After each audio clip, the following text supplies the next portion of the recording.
अर्थशास्त्र राष्ट्रीय आय एवं मापक निक्षेप के औपचारिक स्रोतों में सम्मिलित है। सहभागिता मुक्त बाजार अर्थव्यवस्था पूंजीवादी का एक महत्वपूर्ण पहलू है। समानांतर अर्थव्यवस्था कर वंचन के कारण उभरती है। सूक्ष्म अर्थशास्त्र को व्यक्तिगत निर्णय लेने वाली इकाइयों जैसे कि उपभोक्ता, संसाधन स्वामी और फर्म के व्यवहार के अध्ययन के रूप में परिभाषित किया जाता है। विभिन्न देशों के मध्य विविध स्तर पर तीव्र एकीकरण के रूप में जाना जाता है। वैश्वीकरण को किसी क्षेत्र का उद्देश्य सिर्फ सिर्फ लाभ अर्जित करना नहीं होता है। सार्वजनिक का व्यष्टि अर्थशास्त्र के जनक के रूप में जाने जाते हैं। अल्फ्रेड मार्शल को समष्टि अर्थशास्त्र के जनक के रूप में जाने जाते हैं। जॉन मेनार्ड किन्स, तो समष्टि अर्थशास्त्र के जनक है किन्स और व्यष्टि के अर्थशास्त्र के जनक है मार्शल। आय के एक छोटी सी वृद्धि का अनुपात जिससे खपत व्यय में वृद्धि होगी सीमांत उपभोग प्रवृत्ति के रूप में जाना जाता है। उपादान भुगतान प्रवाह प्रवाह का कोण राष्ट्रीय आय का अनुमान लगाने का आधार बनता है। आय वितरण कोण किसने सबसे पहले यह तर्क दिया कि उच्च घाटे की स्थिति में लोग अधिक बजट करते हैं? डेविड रिकॉर्डे ने ये कहा था। इससे ऑन पॉपुलेशन 1798 नामक अपना पुस्तक में जनसंख्या वृद्धि के सिद्धांत देने का श्रेय दिया जाता है। वो दिया जाता है थॉमस रॉबर्ट माल्थस को। किस शास्त्रीय अर्थशास्त्री ने निम्नलिखित वाक्यांश का प्रयोग लोकप्रिय बनाया था? प्रत्येक से उसकी क्षमता के अनुसार, प्रत्येक को उसकी आवश्यकता के अनुसार। यह है कार्ल मार्क्स का है ये। An inquiry into the nature and cause of the wealth of nations अर्थशास्त्री एडम स्मिथ की प्रभावशाली रचनाएं हैं। संपत्ति के श्रम सिद्धांत जॉन लॉक से संबंधित है। एक वस्तु उस समय तक संतुलन में होती है जब वह एक समान वेग से चलती रहती है। अर्थशास्त्र में कौन सा सिद्धांत यह प्रतिपादित करता है कि कोई देश वही निर्यात करता है जिसका वह कुशलतापूर्वक और बहुतायत में उत्पादन करता है? हेक्सर ओहलिन मॉडल उत्पादन प्रक्रिया में उपयोग की जाने वाली सभी मूर्त संसाधनों जैसे कच्चा माल और श्रम के मूल्य को कहा जाता है वास्तविक लागत। जब निर्गमन शून्य के बराबर होता है तो प्रवृत्ति लागत होता है शून्य। अर्थशास्त्री गॉटफ्रीड हैवलर ने अवसर लागत का सिद्धांत दिया था। अर्थशास्त्री डेविड रिकॉर्डर ने 1817 में तुलनात्मक लाभ और विशेषज्ञता के आधार पर अंतर्राष्ट्रीय व्यापार सिद्धांत विकसित किया। डेविड रिकॉर्डर ने यह लाइसेज फेयर प्रणाली की एक विशेषता है।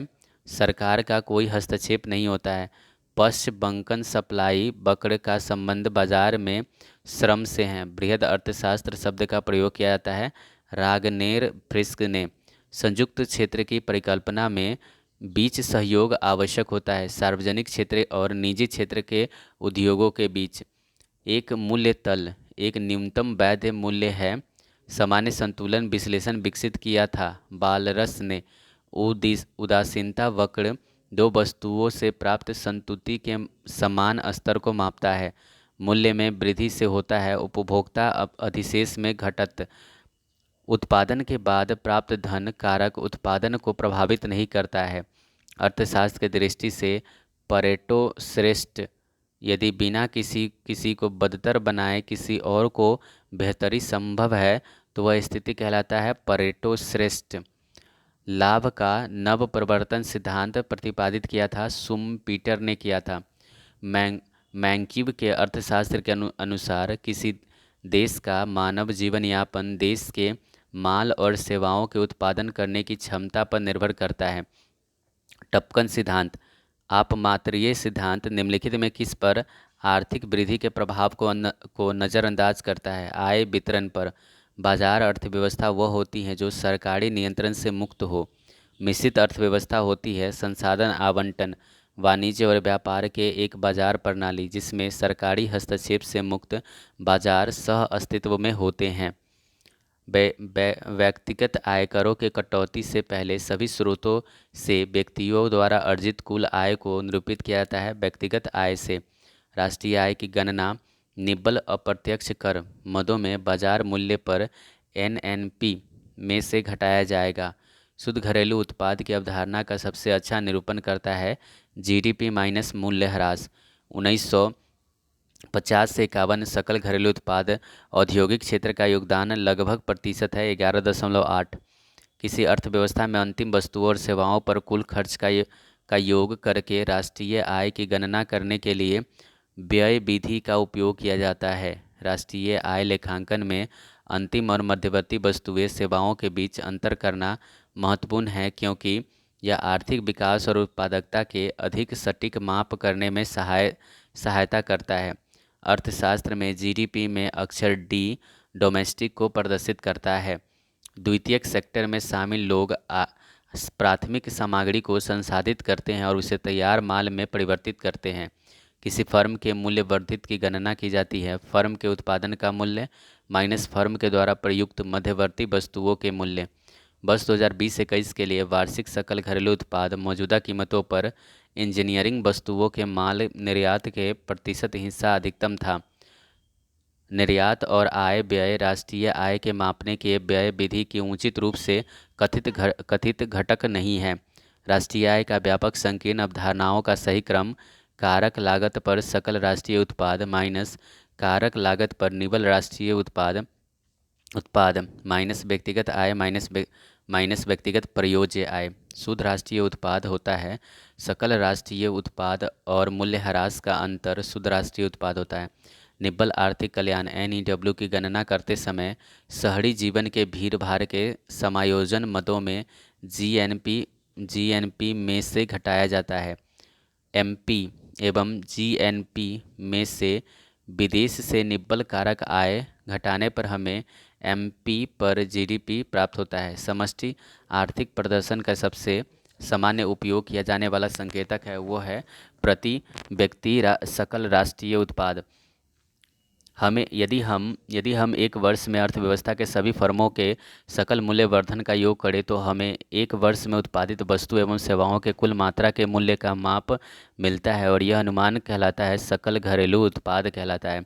आटे में गेहूं का मूल्य इसकी राष्ट्रीय आय के मापन की मूल्यवर्धित विधि का एक भाग है। शुद्ध निवेश का मूल्यह्रास का योग कहलाता है सकल निवेश। GDP अपस्फीति कारक GDP डिफ्लेक्टर सांकेतिक GDP बटा वास्तविक GDP गुने 100 है। तो GDP डिफ्लेक्टर जो होता है ना वो होता है सांकेतिक GDP बटा वास्तविक GDP गुने 100। 2022 की स्थिति के अनुसार भारत दुनिया की 5वीं सबसे बड़ी अर्थव्यवस्था है। नाम मात्र GDP द्वारा मापा गया है। किसी भी अर्थव्यवस्था में जनता द्वारा संचित धन निष्क्रिय का आय वेग शून्य के बराबर होता है। किसी देश में जीवन स्तर का प्रतिनिधित्व करने के लिए मापदंड है प्रति व्यक्ति आय। एक निश्चित अवधि के दौरान राज्य के सीमाओं में उत्पादित सभी वस्तुओं और सेवाओं के मूल्य के एक मौद्रिक संदर्भ में एक उपाय के रूप में परिभाषित किया गया है। GSDP विभिन्न देशों को वर्गीकृत करने में विश्व बैंक द्वारा उपयोग की जाने वाली मुख्य मापदंड है प्रति व्यक्ति आय। GVA अर्थव्यवस्था के किसी क्षेत्र उद्योग या प्रखंड में उत्पादित वस्तुओं और सेवाओं के मूल्य की माप होता है। GVA का पूर्ण स्वरूप है ग्रॉस वैल्यू एडेड।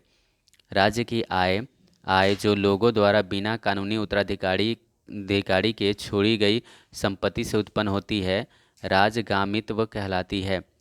सकल राष्ट्रीय खुशहाली अवधारणा बताती है कि सतत विकास को प्रगति की धारणाओं के लिए एक समग्र दृष्टिकोण रखना चाहिए और कल्याण के गैर आर्थिक पहलुओं के समान महत्व देना चाहिए। एक अर्थव्यवस्था में उत्पादित वस्तुओं और सेवाओं के कुल मूल्य की गणना 3 विधियों द्वारा की जाती है: आय विधि, व्यय विधि और उत्पाद या मूल्यवर्धित विधि।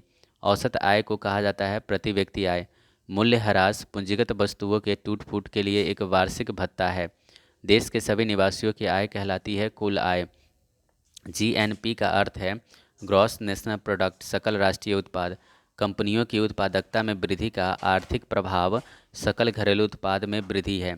यदि C खपत, I निवेश, G सरकारी व्यय, EX निर्यात और IM आयात हो तो GDP G + C + I + X - IM होता है। निवल राष्ट्रीय उत्पाद बाजार कीमत पर अप्रत्यक्ष कर माइनस उपादान राष्ट्रीय आय कहलाता है। अप्रत्यक्ष कर माइनस उपादान राष्ट्रीय आय कहलाता है। व्यक्तिगत प्रयोज्य आय व्यक्तिगत आय माइनस व्यक्तिगत कर अदायगी माइनस गैर कानूनी अदायगी है। व्यक्तिगत प्रयोज्य आय जो होता है वो होता है व्यक्तिगत आय माइनस व्यक्तिगत कर अदायगी और माइनस गैर गैर कर अदायगी।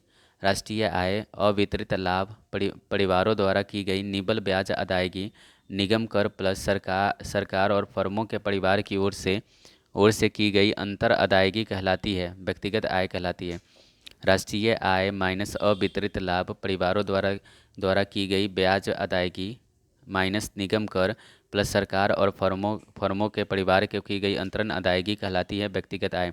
उस वर्ष के लिए देश के सकल घरेलू उत्पाद की गणना करें जिनका उपभोक्ता खर्च 900 मिलियन और सरकारी खर्च 250 मिलियन, व्यवसायों द्वारा निवेश 180 मिलियन और निर्यात 85 मिलियन है, तो आयात होगा 1315 मिलियन का होगा। भारतीय अर्थव्यवस्था के प्राथमिक द्वितीयक और तृतीयक क्षेत्र में उत्पादन का योग सकल घरेलू उत्पाद है।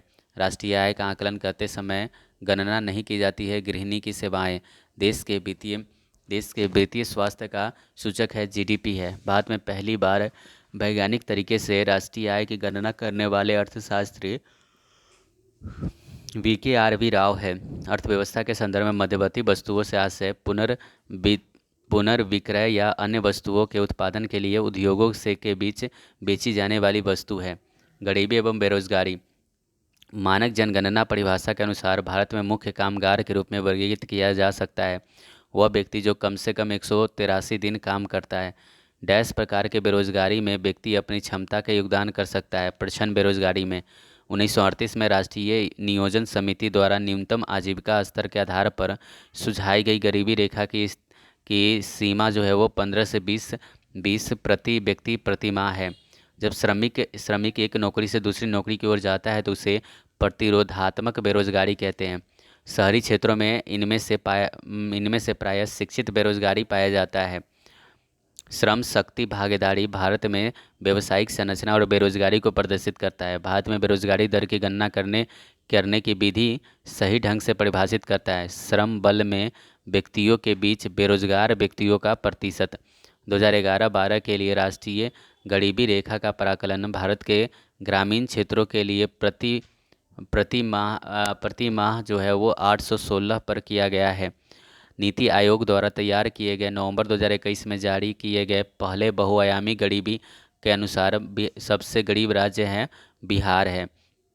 वर्ष 2021 में नीति आयोग द्वारा प्रकाशित राष्ट्रीय बहुआयामी गरीबी सूचकांक बेसलाइन रिपोर्ट के अनुसार शहरी क्षेत्रों में रहने वाली आबादी में 8.81% लोग गरीब हैं। भारत में गरीबी रेखा का अनुमान राष्ट्रीय सांख्यिकी कार्यालय NSO द्वारा किए गए सर्वेक्षण पर आधारित है। राष्ट्रीय बहुआयामी गरीबी सूचकांक 2021 निम्न द्वारा जारी किया जाता है। नीति आयोग द्वारा राष्ट्रीय प्रतिदर्श सर्वेक्षण संगठन रोजगार और बेरोजगारी पर सर्वेक्षण करता है। भारत में कर्मचारी हेतु महंगाई भत्ता तय करने का आधार उपभोक्ता मूल्य सूचकांक है।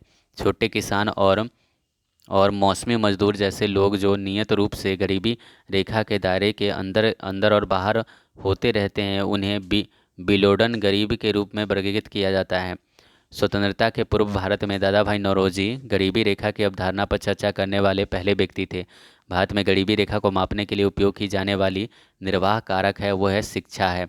भारत में गरीबी रेखा के आकलन के लिए लकड़वाला समिति की सिफारिशों का पालन किया गया था। अर्थशास्त्री उस व्यक्ति को बेरोजगार के रूप में परिभाषित करता है जिसे आधा दिन में 1 घंटे का काम भी नहीं मिलता है। भारत में छिपी बेरोजगारी मुख्य रूप से कृषि क्षेत्र में है। लॉरेंज वक्र आय वितरण को दर्शाता है। भारत की 55% आबादी कृषि कार्यों में संलग्न है। मांग एवं मांग का लोच उस ग्राफ का नाम दिया गया जो दो वस्तुओं के उन सभी संयोजनों को दर्शाता है जिसे एक उपभोक्ता किसी बाजार मूल्य पर और आर्थिक दृष्टि से आय के विशेष आय स्तर के भीतर खर्च कर सकता है, बजट रेखा कहलाता है। अंतिम वस्तुएं कितने वर्गों में विभाजित होती है? उपभोग वस्तुएं और पूंजीगत वस्तुएं में। किसी वस्तु के अंतिम वस्तु के रूप में पहचाने जाने का सही कारण है निर्माण द्वारा उसे आगे और संसाधित नहीं किया जाता है।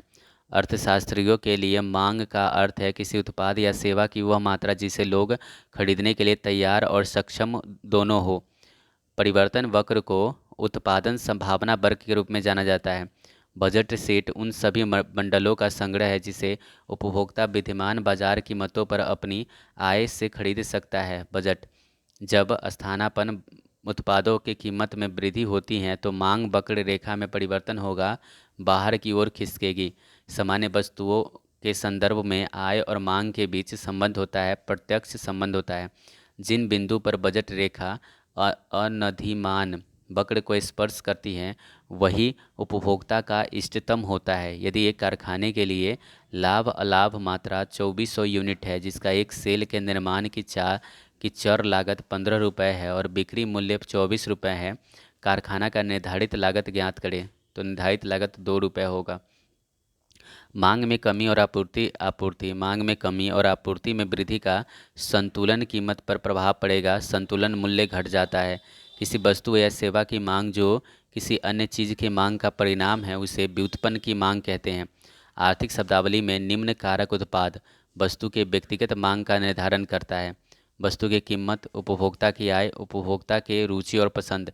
वस्तु के मांग लगभग पूर्णतः बेलोचदार होती है। आधारभूत खाद्यान्न में वे वस्तुएं जिनकी कीमत बढ़ने पर खपत बढ़ती है गिफिन वस्तुएं कहलाती है। वे वस्तुएं जिससे कीमत बढ़ने पर खपत बढ़ती है गिफिन वस्तुएं कहलाती है। वह माल जिसकी मांग उसकी मूल्य के अनुपातिक होती हैं उसे कहा जाता है विलासिता वस्तुएं। रीमा एक खास डिजाइन वाली ड्रेस खरीदना चाहती हैं। दुकान उस पोशाक पर 20% की छूट का प्रस्ताव देता है जिस पर रुपये 5,000 चिन्हित है। यदि रीमा उस पोशाक के लिए 7,000 का भुगतान करने को भी तैयार है तो रीमा का उपभोक्ता अधिशेष कितना है? 3,000 का उपभोक्ता अधिशेष है। वस्तु के मांग में वृद्धि वृद्धि का कारण होता है उसकी स्थानापन्न वस्तु की कीमत में वृद्धि से। मांग का कानून कहता है यदि एक वस्तु की कीमत बढ़ जाती है तो उस वस्तु की मांग की गई मात्रा कम हो जाती है। जब बढ़ती हुई आय के साथ साथ किसी वस्तु की मांग बढ़ती है तो ऐसे वस्तु को कहते हैं उत्कृष्ट माल कहते हैं। मांग का नियम इस अवधारणा पर आधारित है कि लोग माल की कीमत घटने के साथ माल की खरीदी अधिक करें। कॉफ़ी के लिए मांग में वृद्धि होने के कारण चाय की कीमत में वृद्धि होती है। वह वस्तु है जिसकी मात्रा की मांग उस समय कम हो जाती है जब उपभोक्ता आय बढ़ जाती है। निम्न कोटि की वस्तु यदि माल ए और जेड पूरक हैं तो माल जेड की कीमत में वृद्धि होने के परिणाम स्वरूप होगा। वस्तु ए के लिए मांग में कमी। मांग वक्र जो एक पूरी तरह से प्रतिस्पर्धा फर्म का सामना कर रहा है वह है पूरी तरह से लोचदार। मांग वक्र दर्शाता है कि जब किसी वस्तु की कीमत बढ़ती है तो वैसे ही उस वस्तु के मांग में कमी आ जाएगी। यदि ए और बी वस्तुएं स्थानापन्न की जाती हैं तो वस्तु बी की कीमत में होने वाली कमी होगी वस्तु ए के मांग में कमी को। आर्थिक संतुलन मांग आपूर्ति के बराबर होता है। अनधिमान वक्र सभी बिंदुओं का बिंदु पथ है जो उन बंडलों को प्रदर्शित करता है जिनके बीच उपभोक्ता तटस्थ है। यदि उपभोक्ता वस्तु एक की x1 इकाइयाँ खरीदी जाती है और वस्तु 2 की x2 इकाइयाँ खरीदी जाती है और दोनों वस्तुओं की कीमत क्रमशः P1 और P2 हैं तथा उपभोक्ता की आय M है तो P1x1 plus P2x2 is less than और इक्वल टू M को उपभोक्ता को कहा जाता है बजट प्रतिबंध कहते हैं। आर्थिक विकास एवं आर्थिक क्षेत्रक 1944 में विभिन्न उद्योगपति एक साथ जुड़े और भारत में एक नियोजित अर्थव्यवस्था स्थापित करने के लिए एक संयुक्त प्रस्ताव का मसौदा तैयार किया। वह बॉम्बे योजना के नाम से जाना जाता है। भारत में नई आर्थिक नीति वर्ष 1991 में पेश की गई थी। कृषि और मछली पकड़ने की गतिविधियां क्षेत्र से संबंधित है। प्राथमिक क्षेत्र से किसी अर्थव्यवस्था में तृतीयक क्षेत्र का एक घटक है होटल और रेस्टोरेंट। तृतीयक क्षेत्र में मधुमक्खी पालन शामिल नहीं की जाती है। आर्थिक गतिविधियां भारत में अधिकतम लोगों के रोजगार देती है। कृषि में तृतीयक क्रियाकलाप ट्रेडिंग है। उत्पादन के साधनों का निजी स्वामित्व अर्थव्यवस्था की एक विशेषता पूंजीवादी है। यदि चाय की कंपनी चाय की पत्तियों को चुनने के लिए यंत्रीकृत विधि का उपयोग शुरू कर दे तब हाथों से चाय की पत्ती चुनने वाले की मजदूरी कम हो जाएगी। अर्थव्यवस्था में टेक ऑफ स्टेज का अर्थ है विकास का चरण। अर्थव्यवस्था में एक या अधिक क्षेत्र हो सकते हैं जो कुशल उत्पादन और रोजगार के मामले में प्रधान है। HDI 3 क्षेत्रों में विकास का मापक है। स्वास्थ्य, शिक्षा और आमदनी। स्वास्थ्य, शिक्षा और आमदनी। समानांतर अर्थव्यवस्था का तात्पर्य काला धन है। करारोपण एक अप्रत्यक्ष कर है। वस्तु एवं सेवा कर डिजिटल परिसंपत्तियों पर आयकर के अलावा 1% टीडीएस और उपहार कर भी होगा, जिसका भुगतान प्राप्तकर्ता द्वारा कुछ शर्तों के आधार पर किया जाएगा। भारतीय वस्तु एवं सेवा का परिषद का भाग नहीं है। केंद्र शासित प्रदेशों के उपराज्यपाल। बजट 2022 की घोषणा के अनुसार क्रिप्टो करेंसी जैसी आभासी डिजिटल परिसंपत्तियों से होने वाली आय पर 30% आयकर लगाया जाएगा। भारतीय संविधान के 101वें संशोधन अधिनियम द्वारा भारत में वस्तु एवं सेवा कर लागू किया गया। वे पदार्थ जिसके लिए भारत में वस्तु एवं सेवा कर जीएसटी तथा केंद्रीय उत्पादन कर दोनों लगेंगे, तंबाकू तथा तंबाकू पदार्थ है। जब सामान्य सामान्य ब्याज दर बहुत कम स्तर पर पहुंच जाती है तो कथन सही होगा। अधिकांश लोग भविष्य में ब्याज दर बढ़ने की उम्मीद करेंगे। बाजार कीमत और कारक लागत का योग में मूलभूत अंतर निव्वल अप्रत्यक्ष कर है। प्रत्यक्ष कर का एक उदाहरण है आयकर। किसी देश में आय का पुनर्वितरण किस प्रकार किया जाता है? तो उत्तरोत्तर कराधान और साथ में उत्तरोत्तर व्यय। किस मंत्रालय ने निम्न के लिए फॉर्म 26 AS नामक नया फॉर्म प्रस्तावित किया है? करदाताओं। भारत में मूल्य वर्धित कर लाया गया था 2005 में। निर्मित उत्पाद पर उत्पादन शुल्क लगाया जाता है। OCT ऑक्ट्राई है टैक्स है। माल और सेवा कर भारत में प्रत्यक्ष कर नहीं है। वस्तु या सेवा पर जीएसटी लागू नहीं है। शराब पर सिक्योरिटीज ट्रांजैक्शन टैक्स को वस्तु एवं सेवा कर के अंतर्गत सम्मिलित नहीं किया गया है। सिनेमा पर मनोरंजन कर का भुगतान दर्शक द्वारा किया जाता है। प्रगामी कर प्रणाली भारत में आर्थिक विषमताओं को कम करने में सहायक होगी। सेनवेट स्थित है। उत्पादक शुल्क। उत्पाद कर, सीमा शुल्क व आय कर का समुच्चय केंद्रीय सरकार से संबद्ध है। प्रत्यक्ष कर का मुख्य रूप से प्रभाव आयकर पर पड़ता है। सीमा शुल्क सरकार के नीतियों का एक साधन है। राजकोषीय एक प्रत्यक्ष कर है संपत्ति कर। भारत में एंटी डोपिंग ड्यूटी को छोड़कर बाकी सभी सरकारी राजस्व के स्रोत हैं। मूल्यवर्धित कर को लागू किया जाता है मूल्य पर। प्रत्यक्ष कर पूरी तरह से लगाई गई इकाई द्वारा वहन किया जाता है और इसे पारित किया जा सकता है। जीएसटी के संदर्भ में तथ्य सही है। जीएसटी नेटवर्क को कंपनी एक्ट के तहत बनाया गया है। निम्न में पिगोवियन कर के रूप में वर्गीकृत किया जाता है। कार्बन टैक्स को सुगम कर आयकर से संबंधित है। वस्तु एवं सेवा कर लागू करने पर भारत एक सामान्य बाजार बन गया है। कर सुधार सरकार की कराधान और सार्वजनिक व्यय के नीतियों में सुधार से संबंधित है, जिन्हें सम्मिलित रूप से वित्तीय नीति के रूप में जाना जाता है। जीएसटी परिषद के सदस्य 33 है।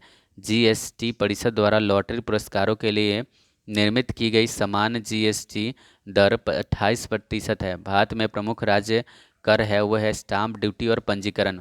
मुद्रा एवं बैंकिंग। भारत में मौद्रिक नीति लागू करता है भारतीय रिजर्व बैंक। भारत सरकार के लिए बैंकर का काम करता है भारतीय रिजर्व बैंक। भारत की शीर्ष बैंकिंग संस्था जो मौद्रिक नीति को नियंत्रित करती है भारतीय रिजर्व बैंक है। एक क्षेत्रीय ग्रामीण बैंक भारत सरकार का हिस्सा होता है 50% भारत सरकार का उसमें हिस्सा रहता है। भारत के राज्य में कोई क्षेत्रीय ग्रामीण बैंक नहीं है। सिक्किम और गोवा में क्रेडिट मनी कहा जाता है। मुद्रा मूल्य बराबर वस्तु का मूल्य। भारत में भारतीय रिजर्व बैंक मुद्रा आपूर्ति को विनियमित करता है। भारतीय रिजर्व बैंक के मास्टर निर्देश के अनुसार एक सूक्ष्म वित्त ऋण को संपार्श्विक मुक्त ऋण के रूप में परिभाषित किया जाता है, जो 3 लाख तक वार्षिक पारिवारिक आय परिवारों को प्रदान करता है। मुद्रा आपूर्ति के M4 माप को सबसे कम तरल माना जाता है। मुद्रा का गत्यात्मक कार्य क्रेडिट और तरलता नकदी का आधार है। मुद्रा आपूर्ति के M1 माप को सबसे अधिक तरल माना जाता है। मुद्रा का द्वितीयक कार्य है स्थगित भुगतानों का मानक होना। वस्तु मुद्रा कमोडिटी मनी नहीं है। बर्तन। भारतीय रिजर्व बैंक के केंद्रीय निदेशक मंडल की नियुक्ति 4 वर्षों की अवधि के लिए होता है। भारतीय रिजर्व बैंक के पहले भारतीय गवर्नर है CD देशमुख। भारतीय रिजर्व बैंक भारत में रेपो दर और रिवर्स रेपो दर निर्धारित करती है। नाबार्ड का पूर्ण रूप है national bank for agriculture and rural development. Bharat में स्थापित पहला क्षेत्रीय ग्रामीण बैंक प्रथम ग्रामीण बैंक था। भारतीय मुद्रा नोट के भाषा पैनल पर भाषाएं हैं, 15 भाषाएं हैं। नोट में जो है ना वो 15 भाषाएं हैं। निम्न संस्था की स्थापना 1982 में राष्ट्रीय स्तर पर किसानों के लिए ऋण सुविधा को सुव्यवस्थित करने के लिए की गई थी, नाबार्ड की। भारतीय रिजर्व बैंक ने 2 दिसंबर 2011 को एनबीएफसी एमएफआई के लिए एक व्यापक नियामक ढांचा पेश किया था। 2 दिसंबर 2011 को माइक्रो फाइनेंस ऋण को किसी संपार्श्विक की आवश्यकता नहीं होती है। सूक्ष्म ऋण या सूक्ष्म वित्त गरीबों के साथ बैंकिंग करने का एक नया दृष्टिकोण है। इस दृष्टिकोण में गरीबों को स्वयं सहायता के माध्यम से बैंक ऋण प्रदान किया जाता है। सेवा वर्ष 1974 में भारत के प्रथम सूक्ष्म वित्त संस्थान के रूप में स्थापित किया गया था। भारत में सूक्ष्म वित्त संस्थानों का एक आयाम ग्रामीण क्षेत्रों तक पहुंच है। निम्न कथन सूक्ष्म वित्त संस्थानों को सबसे अच्छी तरह से परिभाषित करता है। वो है सूक्ष्म वित्त संगठन गैर लाभकारी संगठन है जो कम आय वाले व्यक्तियों और छोटे व्यवसाय के वित्तीय सेवाएं प्रदान करता है। भारत में सूक्ष्म वित्त संस्थानों का एक प्रमुख उद्देश्य वित्तीय समायोजन को बढ़ावा देना और निर्धनता का निवारण है। डेबिट कार्ड और क्रेडिट कार्ड में अंतर है। डेबिट कार्ड से सीधे बैंक खाते से पैसा निकाले जाते हैं, जबकि क्रेडिट कार्ड एक निश्चित सीमा तक ऋण लिया जा सकता है। मुद्रा गुणक मनी मल्टीप्लायर की गणना के लिए आरक्षित नकदी निधि अनुपात उपकरण का उपयोग किया जाता है। भारत के सबसे पुराने क्रेडिट इन्फॉर्मेशन ब्यूरो का नाम है सीबिल। देश के विदेशी मुद्रा भंडार का संरक्षक है और इसके निवेश के प्रबंधन की जिम्मेदारी निहित है भारतीय रिजर्व बैंक पर। एक बैंक जिसकी दत्त पूंजी 5 लाख और उससे अधिक है वह आरबीआई अधिनियम 1934 में सूचीबद्ध किए अनुसार अनुसूचित बैंक श्रेणी की अर्हता प्राप्त करता है। भारत में सूक्ष्म वित्त संस्थानों का विनियामक है आरबीआई। मालेगांव समिति ने एनबीएफसी यानी गैर बैंकिंग वित्तीय कंपनी सूक्ष्म वित्त संस्था की एक नई श्रेणी के गठन की सिफारिश की है। अर्थव्यवस्था में ऋण उधार को हतोत्साहित करने के लिए केंद्रीय बैंक दर बढ़ा सकता है।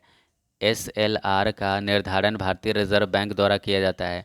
एसएलआर का विस्तारित रूप है स्टैट्यूटरी लिक्विडिटी रेशियो।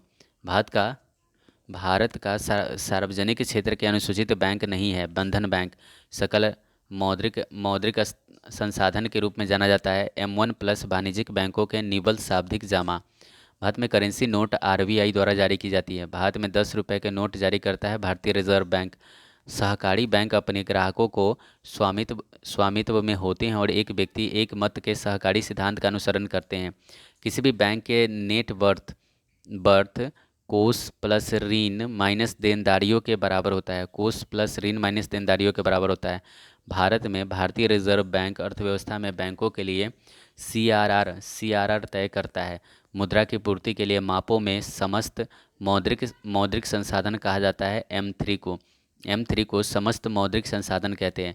व्यवसायिक बैंकों का प्राथमिक कार्य नहीं है निधि अंतरण। आरबीआई का मौद्रिक नीति साधन नहीं है सरकारी खर्च। मुद्रा की पूर्ति किसी भी निर्दिष्ट अवधि के दौरान द्रव्य का परिणाम है।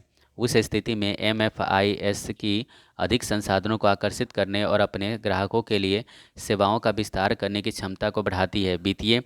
वित्तीय रूप से व्यवहार्य और आत्मनिर्भर एमएफआई भारतीय अर्थव्यवस्था में बैंकर दर भारतीय रिजर्व बैंक द्वारा निर्धारित की जाती है। उलट रेपो दर का अर्थ है रिवर्स रेपो दर का अर्थ है वह दर जिस पर आरबीआई व्यावसायिक बैंकों से ऋण लेती है। अर्थशास्त्र का यह नियम कहता है कि बूढ़ी मुद्रा अच्छी मुद्रा को प्रचलन से बाहर निकाल देती है। वह है ग्रेसम का नियम। अब ओपन मार्केट ऑपरेशन आरबीआई द्वारा 2 प्रकार से संचालित किया जाता है। 1974 में अहमदाबाद शहर में पहली बार सेवा सहकारी बैंक सेवा कोऑपरेटिव बैंक की शुरुआत की गई थी अहमदाबाद में। 1987 में नाबार्ड द्वारा मिराडा के साथ एक एक्शन रिसर्च प्रोग्राम शुरू किया गया था जिसे आधार पर 500 स्वयं सहायता समूहों को बैंकों से जोड़ने के लिए एक पायलट प्रोजेक्ट लॉन्च किया गया। सूक्ष्म वित्त के संबंध में कथन गलत है। सूक्ष्म वित्त संगठन एमएफआई वे बैंक है जो सूक्ष्म वित्तीय सेवाएं प्रदान करती है। भारत में माइक्रो फाइनेंस संस्थानों द्वारा उपलब्ध कराया जाने वाला एक सामान्य उत्पाद नहीं है। क्रेडिट कार्ड मुंबई में नाबार्ड सूक्ष्म वित्त संबंधित गतिविधियों में शामिल नहीं है। गुणात्मक नैतिक प्रेरण संयोजन आरबीआई उपकरण मौद्रिक मौद्रिक साधन नहीं सही है। मुद्रा की पूर्ति के उपाय अर्थात M1 M2 M3 और M4 एक क्रम में तरलता का घटता क्रम दर्शाते हैं। भारत में 200 रुपये बैंक चेक कागजी मुद्रा का एक उदाहरण नहीं है। बैंकिंग एजेंट के रूप में नियुक्त की गई महिला महिला SHG सदस्य को कहा जाता है बैंक सखी। 2014 में सूक्ष्म ऋणदाता बंद फाइनेंशियल सर्विसेज जिसका मुख्यालय कोलकाता में है को आरबीआई द्वारा एक यूनिवर्सल बैंक शुरू करने के लिए सैद्धांतिक मंजूरी दी गई थी। कोलकाता पहली भारतीय वाणिज्यिक बैंक जिसका पूर्ण स्वामित्व और प्रबंधन भारतीयों के हाथ में था 1911 में स्थापित किया गया था। बैंकों द्वारा अपने सबसे बड़े और सबसे सुरक्षित और सबसे अधिक क्रेडिट वाले ग्राहकों से वसूले जाने वाले अल्पकालिक ऋण पर ब्याज दर को कहा जाता है प्रधान उधार दर। कृषि में ऋण का सहयोग करने के लिए बैंक केसीसी जारी करता है। केसीसी का अर्थ है किसान क्रेडिट कार्ड। भारतीय रिजर्व बैंक के संबंध में कथन सही नहीं है। वह है आरबीआई केंद्र सरकार के लिए वार्षिक बजट तैयार करता है। जनता द्वारा मुद्रा के रूप में अपने पास रखे गए धन और इसके द्वारा बैंक जमा धन के अनुपात को मुद्रा जमा अनुपात कहते हैं। इंपीरियल बैंक ऑफ इंडिया की स्थापना हुई थी 1921 में। इंपीरियल बैंक ऑफ इंडिया के राज्य के स्वामित्व में पारित होने वाले भारतीय स्टेट बैंक की स्थापना वर्ष में की गई थी 1955 में। भारतीय रिजर्व बैंक के आधिकारिक चिन्ह तार का वृक्ष शामिल है। भारतीय रिजर्व बैंक ने रुपए के प्रतीक को निम्न वर्ष में अपनाया था 2010 में। बैंकिंग विनिमय अधिनियम 1949 की धारा 22 के प्रावधानों के तहत किसी वाणिज्यिक बैंक को बैंकिंग व्यवसाय शुरू करने के लिए भारतीय रिजर्व बैंक के लाइसेंस प्राप्त करना आवश्यक है। वह दर जिस पर आरबीआई वाणिज्यिक बैंकों को अल्पावधि के लिए उधार देता है रेपो रेट कहलाता है। वह मुद्रा जिसे भुगतानकर्ता और प्राप्तकर्ता के बीच विश्वास के कारण विनिमय के माध्यम के रूप में स्वीकार किया जाता है प्रत्ययी मुद्रा है। अर्थव्यवस्था में मुद्रा आपूर्ति को नियंत्रित करने के लिए आरबीआई द्वारा उपयोग किया जाने वाला एक महत्वपूर्ण उपाय एसएलआर है। एसएलआर का अर्थ होता है स्टैट्यूटरी लिक्विडिटी रेशियो। गरीबों के वित्तीय जरूरतों को पूरा करने के लिए अनौपचारिक समूह एसएचजी और औपचारिक वित्तीय संस्थान बैंकों के बीच एसएचजी बैंक सहबद्धता की स्थापना की गई है। मुद्रा की इस एहतियाती मांग मुख्य रूप से भावी प्राप्तियों और व्यय की अनिश्चितता के कारण उत्पन्न होती है। एहतियाती मांग इस बैंक को the lender of the last resort कहा जाता है। वो है सेंट्रल बैंक। बैंकर्स चेक कहा जाता है डीडी को। भारत का पहला विकास बैंक था भारतीय औद्योगिक विकास बैंक। निम्न वर्ष में भारत सरकार ने मौद्रिक नीति समिति का गठन किया था 2016 में। भारतीय स्टेट बैंक एसबीआई का कॉरपोरेट केंद्र निम्न शहर में स्थित है, मुंबई में है। बेसल 3 मानदंड अर्थव्यवस्था में निम्न क्षेत्र से संबंधित है। बैंकिंग से एक कागज जिसमें बैंक को किसी व्यक्ति के खाते से किसी अन्य व्यक्ति जिसके नाम पर इसे जारी किया जाता है को एक विशिष्ट राशि का भुगतान करने का निर्देश दिया जाता है उसे चेक के रूप में जाना जाता है। भारत में बैंकिंग क्षेत्र के संदर्भ में आरटीजीएस में जी का अर्थ है gross real time gross settlement के माध्यम से न्यूनतम राशि प्रेषित की जा सकती है 2 लाख। भीम यूपीआई के संदर्भ में भीम में आई का अर्थ होता है इंटरफेस। सेडबी का पूर्ण रूप है small industries development bank of India. Small industries development bank of India. भारतीय रिजर्व बैंक ने अप्रैल 1947 तक बर्मा के लिए भी केंद्रीय बैंक के रूप में कार्य किया था। भारतीय रिजर्व बैंक की मौद्रिक नीति का एक साधन नहीं है। वस्तु एवं सेवा कर रेपो रेट का उपयोग भारतीय रिजर्व बैंक की मौद्रिक नीति को लागू करने में प्राथमिक साधन के रूप में प्रयोग किया जाता है। वह ब्याज दर को क्या कहते हैं जिस पर किसी देश का केंद्रीय बैंक घरेलू बैंकों को धन उधार देता है जो अक्सर अल्पकालीन ऋण के रूप में होता है रेपो रेट। 1993 में भारतीय रिजर्व बैंक ने शहरी सहकारी बैंकों के लिए लाइसेंसिंग नीति को उदार बनाया था। बैंकिंग प्रणाली के संदर्भ में कोलेटरल शब्द का अर्थ है कोलेटरल एक परिसंपत्ति है जिस पर उधारकर्ता का स्वामित्व होता है और ऋण की चुकौती तक वह गारंटी के रूप में उसका उपयोग करता है। निम्न बैंक दर की सही परिभाषा है।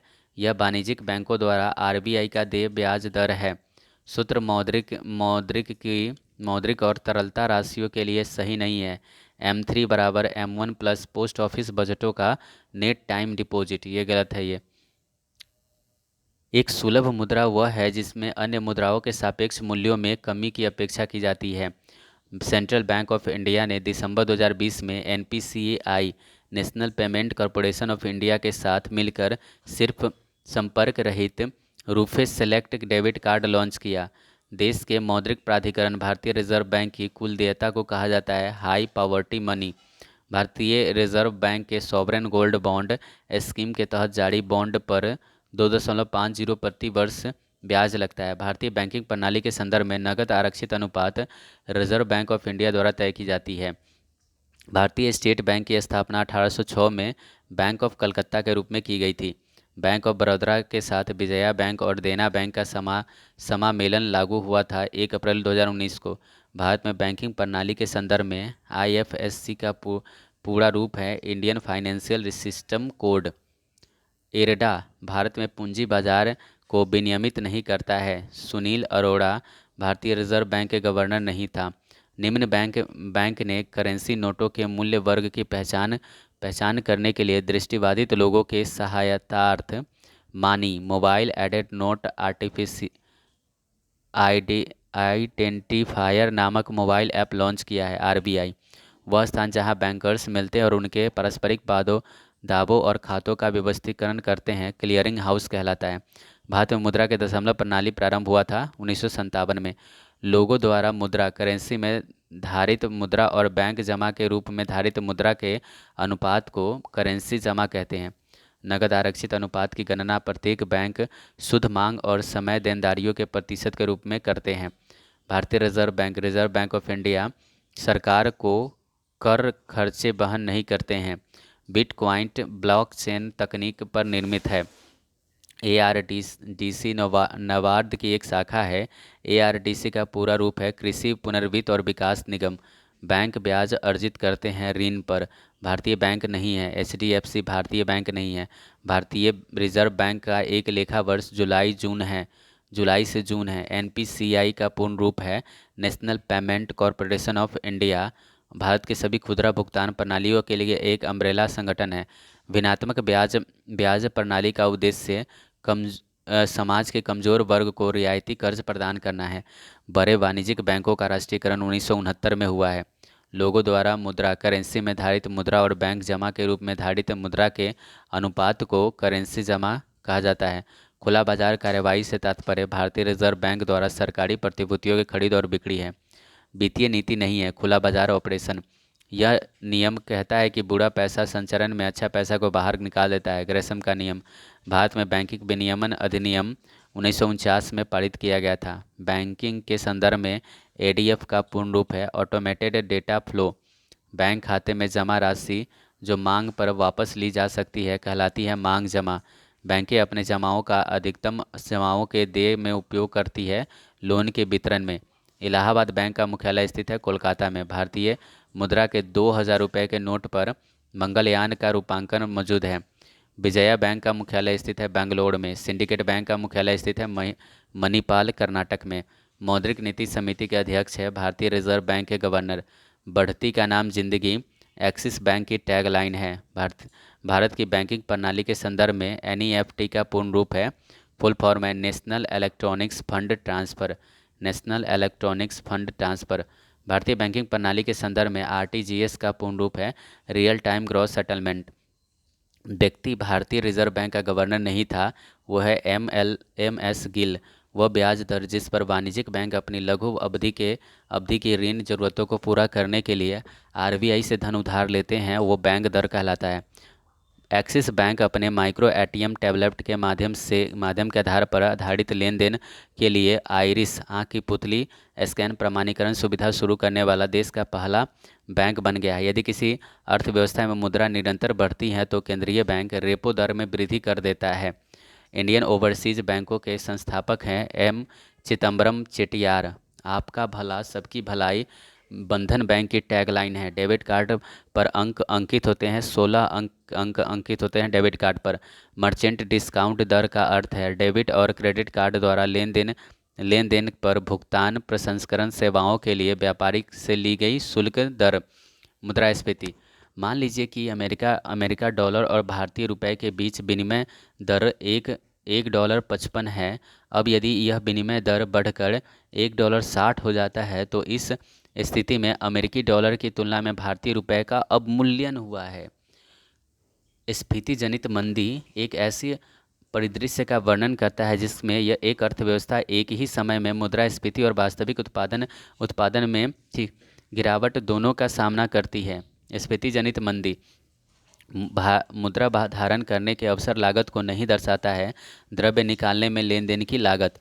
फिलिप बकर बेरोजगारी और मुद्रास्फीति दर के संबंध में प्रतिलोमतः दर्शाता है। मुद्रास्फीति का मुकाबला करने के लिए सामान्य मौद्रिक नीति दृष्टिकोण अपनाया जाता है हॉकिस द्वारा।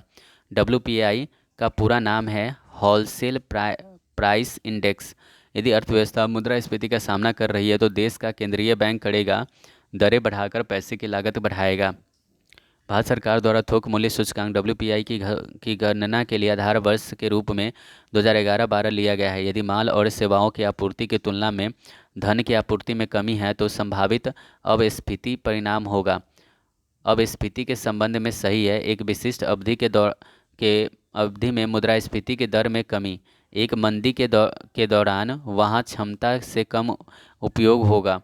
किसी अर्थव्यवस्था में सामान्य मूल्य स्तर में निरंतर वृद्धि को कहा जाता है मुद्रास्फीति। मुद्रास्फीति और कीमतों में वृद्धि की अवधि में धन की आपूर्ति में वृद्धि होती है। मुद्रास्फीति में सबसे अधिक लाभ ऋणी को होता है। अर्थव्यवस्था में अति मुद्रास्फीति का परिणाम होगा मुद्रा की कीमत में गिरावट। नाम मात्र पैसे की आपूर्ति के विकास दर में हुई वृद्धि का परिणाम मुद्रास्फीति के कम दर है। यदि पैसे की आपूर्ति की वृद्धि वास्तविक GDP विकास दर की तुलना में तेज है तो इसका परिणाम मुद्रास्फीति होगा। पैसे की आपूर्ति की दर 1% प्रति वर्ष की वृद्धि से लंबे समय में महंगाई दर में वृद्धि 1% होगा। बीमा एवं पूंजी बाजार, भारतीय बीमा नियामक और विकास प्राधिकरण का गठन किया गया था 1999 में। वित्त विधेयक 2023 के अनुसार पात्र स्टार्टअप सभी शेयर धारकों के संबंधित अवधि के दौरान बने रहने पर अपने निगमन के पहले 10 वर्षों के दौरान हुई हानियों के समायोजित करने और आगे ले जाने में सक्षम होंगे, भले ही शेयर धारक में बदलाव हुआ हो। 7 वर्षों में पिछली समय सीमा को बढ़ाकर 10 वर्ष कर दिया गया है। जुलाई 2022 में निम्न में सोशल स्टॉक एक्सचेंज के लिए विस्तृत रूपरेखा अधिसूचित की गई है। वो है सेबी, पूंजीगत वस्तु नहीं है। भोजन और वस्त्र पूंजीगत वस्तु नहीं है। भारत में सबसे पुराना स्टॉक एक्सचेंज है वो है BSI है ना। BSE जो है वो सबसे पुराना स्टॉक एक्सचेंज है। भारत में प्रतिभूति अपीलीय न्यायाधिकरण SAT की स्थापना हुई थी 1992 में। वह धन जो पहले ही व्यय किया जा चुका है और जिसे पुनः प्राप्त नहीं किया जा सकता वो निगमन लागत है। एक कार्यशील पूंजी है धन। जब एक बजट निधि जिसमें नियोक्ता और कर्मचारी के हित में नियमित रूप से योगदान करते हैं के रूप में जाना जाता है प्रोविडेंट फंड। BSE सेंसेक्स का गठन 30 कंपनियों से मिलकर होता है। भारत बाजार पूंजीकरण में 10 लाख करोड़ का आंकड़ा छूने वाली पहली भारतीय कंपनी है रिलायंस इंडस्ट्रीज। भारत सरकार का एक बजट बॉन्ड है जिसे भारत के मुख्य रूप से छोटी बजट और आयकर बजट निवेश के लिए प्रयोग किया जाता है। वो है राष्ट्रीय बजट प्रमाण पत्र। भारतीय व्यापारियों के उद्योगपतियों ने federation of Indian chamber of commerce and industries FICCI का गठन किया है 1927 में। अल्पकालिक सरकारी प्रतिभूति पत्र को कहा जाता है ट्रेजरी बिल। बुल और बियर जो है वो शेयर बाजार वाणिज्यिक गतिविधियों के साथ जुड़े हुए हैं। सेबी का मुख्यालय जो स्थित है मुंबई में है।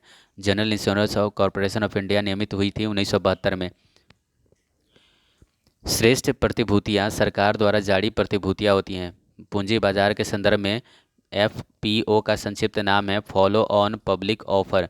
बॉम्बे स्टॉक एक्सचेंज में पहला विनिमय व्यापारिक सूचकांक व्युत्पन्न अनुबंध exchange traded index initiative context वर्ष 2000 में व्यापार किया गया था। अर्थशास्त्र के क्षेत्र में IPO का विस्तृत रूप है इंडियन पब्लिक ऑफरिंग है। भारतीय भारतीय जीवन बीमा निगम अधिकरण संसद द्वारा पारित किया गया था 1956 में। भारत में म्यूचुअल फंड उद्योग को सेबी और आरबीआई द्वारा विनियमित किया जाता है। नेस्डैक में सूचीबद्ध होने वाली प्रथम भारतीय कंपनी इन्फोसिस है। वॉल स्ट्रीट में शेयरों के मूल्य अत्यधिक गिर जाने के प्रभाव पड़ता है महामंदी। फर्म एवं बाजार। फर्म और बाजार।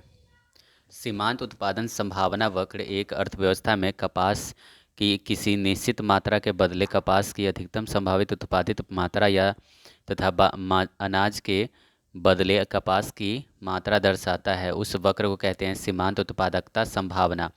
एक वर्ष के दौरान एक फर्म की माल सूची में परिवर्तन को व्यय को व्यक्त करने का सही तरीका है।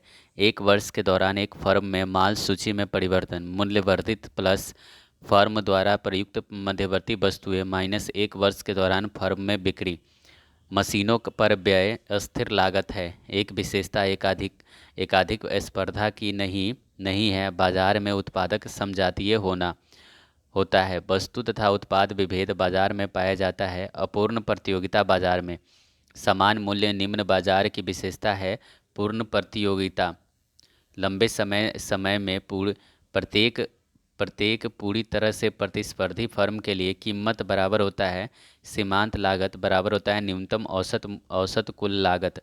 अर्थव्यवस्था की एक ऐसी स्थिति को कहा जाता है जिसमें एक खरीदार और कई विक्रेता होते हैं। एक क्रेता बाजार। निम्न का कमोडिटी बाजार में व्यापार नहीं किया जाएगा। मुद्रा का देश की सरकार द्वारा प्राधिकरण पैसे के विनिमय के माध्यम के रूप में स्वीकार करते हैं। भारत में कृषि उत्पादों के लिए मौजूदा मंडियों को एकीकृत करने के उद्देश्य से बना एक Akhil Bharatiya electronic trading portal है। ई नाम है। ईंट के बाजार को सामान्यतः स्थानीय बाजार श्रेणी के बाजार में रखा जाता है। वह न्यूनतम कीमत जिस पर मैं अपने टीवी को बेचने के लिए तैयार था वह 37,000 थी। मैंने बेचते समय इसकी कीमत 50,000 उद्धृत की, लेकिन यह 42,000 में बिक गया। इस सौदे में 5,000 का लेन देन उत्पन्न किया। निर्माता अधिशेष की कीमत 5,000 है। पूर्ण प्रतियोगिता में मांग वक्र पूरी तरह से लचीला है। यदि किसी उत्पाद का पूर्ण प्रतिस्पर्धा के अधीन बिक्री मूल्य 25 रुपये है तो सीमांत राजस्व बराबर होगा 25 रुपये के। अल्पकालीन सीमांत लागत वक्र के अंदर एक क्षेत्रफल निर्गत के किसी भी स्तर तक हमें उस स्तर तक के कुल परिवर्तित लागत होता है। साम्यावस्था उत्पाद का निर्धारण किया जाता है सीमांत लागत और सीमांत राजस्व के बीच समानता पर। यदि पूर्ण उत्पाद अपने अधिकतम पर हो तो एमपी जो होता है वो 0 होता है। यदि एक पूरी तरह से प्रतिस्पर्धी कंपनी अपने उत्पादन को बढ़ाकर अपने मुनाफे में वृद्धि कर सकती है तो इस फर्म के उत्पाद की कीमत सीमांत लागत से अधिक है। पूर्ण स्पर्धा बाजार कीमतों को एक फर्म नियंत्रित करने में असमर्थ रहता है। पूर्ण प्रतियोगिता में एक फर्म उत्पादन को इस तरह से स्थापित करना ताकि कीमत सीमांत लागत के बराबर हो जाए। एक न्यूनतम वेतन निम्नतम कीमत है जिसके नीचे श्रमिक अपने श्रम को नहीं बेच सकता है। संतुलन कीमत पर मांग की गई मात्रा आपूर्ति की गई मात्रा के बराबर होता है। LRAC दीर्घकालीन औसत लागत और LRMC दीर्घकालीन सीमांत लागत के संदर्भ में सत्य है। LRAC और LRMC दोनों वक्र U आकार के होते हैं। एक ऐसा बाजार जिसमें तैयार माल या सेवा खरीदी और बेची जाती है उसे प्रोडक्ट बाजार कहते हैं। भुगतान संतुलन। 1973 में भारत में विदेशी मुद्रा को विनियमित करने के लिए भेरा अधिनियम पेश किया गया था। आयात प्रतिस्थापन रणनीति को सामान्यतः कहा जाता है अंतर्मुखी व्यापार रणनीति कहते हैं। व्यापार की शर्तें स्थिति टर्म ऑफ ट्रेड निर्यात कीमतों और आयात कीमतों के बीच अनुपात को संदर्भित करता है। भारत के विदेश भंडार में शामिल नहीं है कार्बन बॉन्ड्स। डंपिंग पाटना शब्द के लिए प्रयोग किया जाता है किसी चीज़ की सीमांत लागत से कम कीमत पर किसी विदेशी बाजार में बिक्री। यदि कोई देश अपनी मुद्रा का अवमूल्यन करता है तो निर्यात सस्ता तथा आयात महंगा हो जाता है। एक लचीले विनिमय दर प्रणाली में विनियमित दरों के बारे में लंबी अवधि की भविष्यवाणी करने के लिए क्रय शक्ति समता सिद्धांत का उपयोग किया जाता है। जब भारतीय रुपए का अवमूल्यन होता है तो भारतीय निर्यात पर प्रभाव पड़ता है, निर्यात सस्ता हो जाता है। इस प्रकार का विदेशी प्रत्यक्ष निवेश असुरक्षित माना जाता है। पोर्टफोलियो निवेश राजस्व आय भारत के चालू खाता शेष को प्रत्यक्ष तौर पर प्रभावित नहीं करता है। भुगतान संतुलन विदेशी विनिमय विनिमय नियम अधिनियम फेरा के स्थान पर विदेशी मुद्रा प्रबंधन अधिनियम फेमा लागू किया किया गया था 1999 में। विदेशी मुद्रा भंडार के प्रबंधन को नियंत्रित करने वाले कानूनी प्रावधानों का उल्लेख भारतीय रिजर्व बैंक अधिनियम में 1934 में है। बैलेंस शीट का एक घटक नहीं है। कंपनी के उत्पादों की बिक्री से प्राप्त हुई आय आय और व्यय लेखा होता है। आय व्यय लेखा यदि चालू खाता पर सरकारी खर्च सरकारी राजस्व के अधीन है तो स्थिति होगी घाटा बाजार। किसी भी चालू खाता घाटा को निब्बल पूंजीगत प्रवाह से वित्त पोषित करना आवश्यक होता है। भारत में नियोजन एवं योजनाएं भूमिहीन परिवारों को कम से कम एक सदस्य को वर्ष में लगभग 100 दिनों के लिए रोजगार की गारंटी प्रदान करने के उद्देश्य से 15 अगस्त 1983 को ग्रामीण भूमिहीन रोजगार गारंटी कार्यक्रम शुरू किया गया था। ग्रामीण भूमिहीन रोजगार गारंटी अधिनियम पिछड़ी पृष्ठभूमि या गरीबी पृष्ठभूमि की महिला उद्यमियों को लाभान्वित करने के प्रयोजनार्थ संचालित सरकारी योजना का नाम है ये महिला समृद्धि योजना। प्रधानमंत्री मुद्रा योजना के अंतर्गत ऋण देने की अधिकतम अनुमेय राशि है 10 लाख रुपए है। प्रधानमंत्री मुद्रा योजना के तहत सूक्ष्म इकाइयों के संबंधित विकास और पुनर्वित्तपोषण गतिविधियों के लिए भारत सरकार द्वारा एक नई संस्था स्थापित की गई है। मुद्रा योजना के अंतर्गत अधिकतम अनुज्ञेय ऋण सीमा है 10 लाख रुपए। दूसरी पंचवर्षीय योजना में भारत में उद्योगों और औद्योगिक आधार के विकास पर बल दिया गया है। भारत के लिए आर्थिक विकास की योजना, जिसे 1944 में भारत के प्रमुख पूंजीपतियों के एक व्यापक प्रतिनिधि समूह द्वारा तैयार किया गया था, को लोकप्रिय रूप से मुंबई योजना के नाम से जाना जाता है। औद्योगिक नीति संकल्प के उद्योगों को 3 श्रेणियों में वर्गीकृत किया जाता है। स्वर्ण जयंती ग्राम स्वरोजगार योजना सन 1999 में शुरू किया गया था। प्रधानमंत्री कौशल विकास योजना 2015 में शुरू की गई थी। कौशल विकास और उद्यमिता मंत्रालय द्वारा प्रधानमंत्री जीवन ज्योति बीमा योजना बीमाकर्ता को 2 लाख का सुरक्षा बीमा रक्षण कवर प्रदान करता है। सरकार द्वारा लड़ने के लिए अंत्योदय अन्न योजना शुरू गरीबी से लड़ने के लिए अंत्योदय अन्न योजना शुरू की गई थी। प्रधानमंत्री नरेंद्र मोदी ने वाराणसी शहर में आयुष्मान भारत स्वास्थ्य अवसंरचना मिशन का शुभारंभ किया। भारत सरकार द्वारा राष्ट्रीय शहरी स्वास्थ्य मिशन को मंजूरी दी गई थी 2013 में। भारत में राष्ट्रीय विनिर्माण नीति का एक उद्देश्य नहीं है 2022 तक विनिर्माण वस्तुओं के निर्यात को दोगुना करना। भारत में सूक्ष्म वित्त माइक्रो फाइनेंस क्षेत्र में विकास के लिए सरकार की पहल नहीं है। प्रधानमंत्री जनधन योजना स्वर्ण जयंती शहरी रोजगार योजना SJSRY भारत सरकार द्वारा शुरू की गई थी 1997 में। भारत सरकार द्वारा अगस्त 15 अगस्त में राष्ट्रीय परिवार कल्याण स्कीम शुरू किया गया। महात्मा गांधी राष्ट्रीय ग्रामीण रोजगार गारंटी अधिनियम MG मनरेगा के अनुसार प्रस्तावित नौकरियों का 2/3 भाग महिलाओं के लिए आरक्षित किया गया। नहीं, 1/3 भाग महिलाओं के लिए आरक्षित किया गया।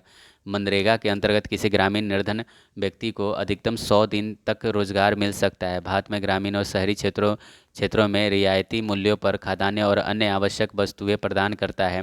सार्वजनिक वितरण प्रणाली कार्यक्रम रोजगार सुसाध्य बनाने के लिए 10 रुपये तक का संपार्श्विक मुक्त ऋण प्रदान करने के लिए 2015 में भारत सरकार द्वारा प्रधानमंत्री मुद्रा योजना लागू की गई है। भारत सरकार की अन्नपूर्णा योजना का उद्देश्य वरिष्ठ नागरिकों को खाद्यान्न उत्पादन कराना है। पहली पंचवर्षीय योजना में उद्धृत किया गया था, वर्तमान परिस्थितियों में आर्थिक और सामाजिक परिवर्तन की अंतःप्रेरणा का उदय जो तो निर्धनता और आय, संपत्ति तथा अवसर की असमानताओं से होता है। हेराल्ड डोमर विकास मॉडल बजट और निवेश की भूमिका को प्रमुखता से दर्शाने के लिए जाना जाता है। भारत की पहली पंचवर्षीय योजना इस मॉडल पर आधारित थी। पहली पंचवर्षीय योजना आरंभ हुई थी 1 अप्रैल 1951 को। भारत की प्रथम पंचवर्षीय योजना का प्रमुख लक्ष्य था कृषि का विकास। प्रधानमंत्री कौशल विकास योजना आरंभ की गई थी 2015 में। जवाहर रोजगार योजना 7वीं पंचवर्षीय योजना में शुरू की गई थी। 5वीं पंचवर्षीय योजना में डीपी धर द्वारा तैयार और प्रारंभ की गई थी। भारत के बुनियादी ढांचे में क्रांति लाने के उद्देश्य से केंद्र सरकार द्वारा शुरू की गई परियोजना पीएम गति शक्ति में 4 घटक शामिल हैं, जिन्हें इस परियोजना के इंजन कहा जाता है। प्रधानमंत्री रोजगार सृजन कार्यक्रम योजना भारत सरकार के सूक्ष्म लघु और मध्यम उद्योग मंत्रालय द्वारा शुरू की गई है। पंचवर्षीय योजनाओं के संदर्भ में पीसी महालनोबिस के नाम की चर्चा की जाती है। उन्हें दूसरी पंचवर्षीय योजना के ढांचे की संकल्पना की थी। भारत में पंचवर्षीय योजना को महालनोबिस योजना कहा जाता है। द्वितीय पंचवर्षीय योजना को शहरी शहरी भारत में ढांचागत कमियों के निराकरण के लिए 2005 में शुरू की गई प्रमुख कार्यक्रम का नाम है जवाहर नेहरू राष्ट्रीय शहरी नवीकरण मिशन। 2015 में भारत सरकार द्वारा शुरू किए गए अमृत अटल नवीकरणीय और शहरी परिवर्तन मिशन का प्राथमिक क्षेत्र है सीवरेज के बाद जलापूर्ति। इस औद्योगिक नीति में अति लघु उद्योग इकाई के लिए निवेश सीमा बढ़ाकर 2 लाख की गई है। वो है 1980 की। पंचवर्षीय योजनाओं के तहत किए गए कृषि से संबंधित सुधारों में से एक नहीं है, वह है किराया प्राधिकरण विभाग का गठन। भारत में 1966 से 1969 अवधि के योजना अवकाश के रूप में वर्णित किया गया है। पंचवर्षीय योजनाओं का एक लक्ष्य सुरक्षा नहीं है। भारत में पंचवर्षीय योजनाओं का युग योजना आयोग की स्थापना के साथ शुरू होता है। भारत सरकार के राष्ट्रीय ग्रामीण आजीविका मिशन कार्यक्रम का उद्देश्य गरीबी उन्मूलन रणनीति के एक भाग के रूप में संपर्क विहीन बसावटों के संपर्क प्रदान करना है। भारत प्रथम पंचवर्षीय योजना हेराल्ड डोमर मॉडल पर आधारित थी। योजना आयोग की स्थापना की गई थी 1950 में। भारत में योजना आयोग को 2015 में राष्ट्रीय आयोग द्वारा स्थापित किया गया था। भारत के 8वीं पंचवर्षीय योजना के बाद से राजकोषीय और आर्थिक सुधारों के साथ साथ उदारीकरण को अपनाया गया था। 20 सूत्री कार्यक्रम TPP शुरू किया गया था 1975 में। जम्मू कश्मीर राज्य में हिमायत बेरोजगार युवकों के लिए एक प्रशिक्षण व नियोजन कार्यक्रम है। खादी और ग्रामोद्योग आयोग अधिनियम को पारित किया गया था 1956 में। किशोर लड़कियों को सशक्त करने के लिए केंद्र प्रायोजित योजना है सबला।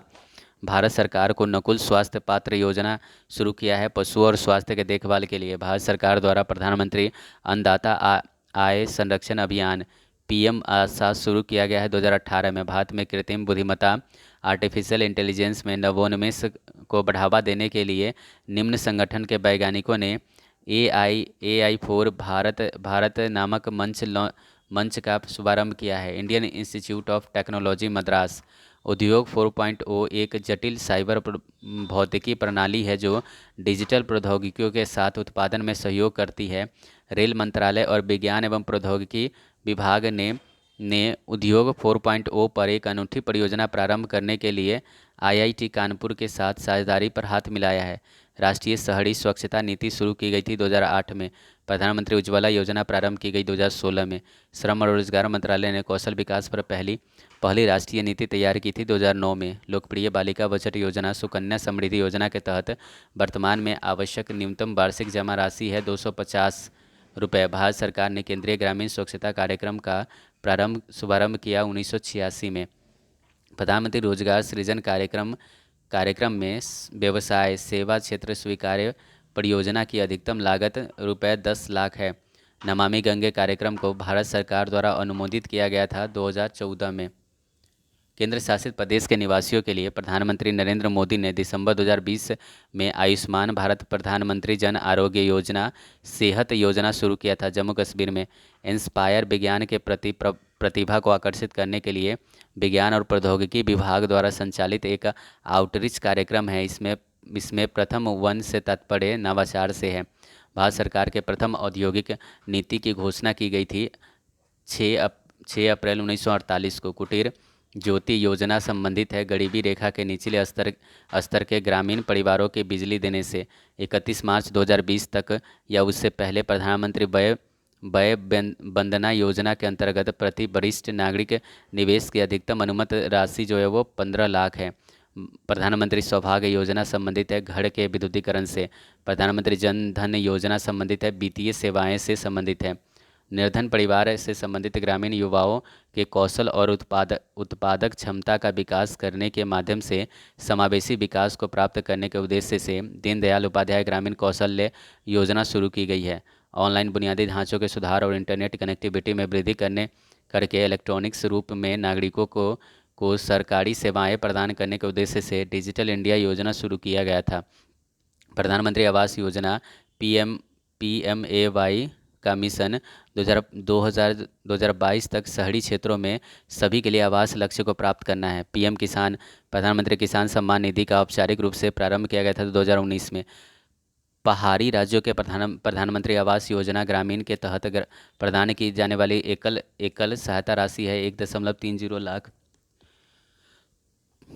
वाटरशेड विकास परियोजना केंद्र सरकार द्वारा प्रायोजित है, जिसका उद्देश्य ग्रामीण आबादी को जल संरक्षण के लिए सक्षम बनाना है। हरियाली भारत के जल जीवन मिशन शुरू किया गया। इस मिशन का उद्देश्य क्रियात्मक घरेलू नल कनेक्शनों को अपनाना अपनी योजनाओं के माध्यम से पीने का पानी उपलब्ध कराना है। 2019 में startup India seed fund scheme शुरू किया गया। वाणिज्य और उद्योग मंत्रालय ने प्रधानमंत्री अन्नदाता आय संरक्षण अभियान में 3 घटक है जो सरकारी कृषि उपज की कीमत और दक्षता के लिए नीति, भंडारण में अपव्यय और रिसाव को कम करने के लिए वित्तीय लाभ कमाने के लिए तर्कसंगत व्याख्या करते हैं। किशोर लड़कियों, गर्भवती महिलाओं, स्तनपान कराने वाली माताओं और 0 से 6 वर्ष के आयु वर्ष के बच्चों के लिए पोषण स्थिति पर जोर देने के लिए पोषण अभियान शुरू किया गया है। 2018 में कृषि उत्पाद के परिवहन के लिए कृषि उड़ान योजना का शुभारंभ वर्ष 2020 के बजट में पोषित किया गया है। राष्ट्रीय हाइड्रोजन मिशन शुरू किया गया था 15 अगस्त 2021 को। प्रथम पंचवर्षीय योजना जारी की गई थी 2015 में 1951 में शुरू की गई भारत की पहली पंचवर्षीय योजना कृषि उत्पादकता को बढ़ावा देने की दृष्टि से कृषि और सिंचाई पर ध्यान केंद्रित करने के लिए हेराल्ड डोमर मॉडल पर आधारित था। भारत सरकार की कार्यकारी नीति द्वारा योजना आयोग की स्थापना की गई थी 1950 में। भारत की पंचवर्षीय योजनाएं USSR में प्रचलित योजनाओं के आधार पर तैयार किया गया था। केंद्रीय आर्थिक और सामाजिक विकास कार्यक्रम थी। PMJY का पूर्ण रूप है प्रधानमंत्री ग्रामोदय योजना। प्रधानमंत्री श्रम योगी मानधन योजना के अंतर्गत प्रत्येक उपभोक्ता के लिए न्यूनतम मासिक 3000 है। मिशन इंद्रधनुष, जो कि भारत सरकार का एक कार्यक्रम है, संबंधित टीकाकरण से भारत में मिश्रित अर्थव्यवस्था सिद्धांत के आधार पर पहली औद्योगिक नीति घोषित की गई थी। नीति ने सार्वजनिक और निजी क्षेत्रों के संचालन के क्षेत्रों के स्पष्ट रूप से सीमांकन किया गया था 1948 में।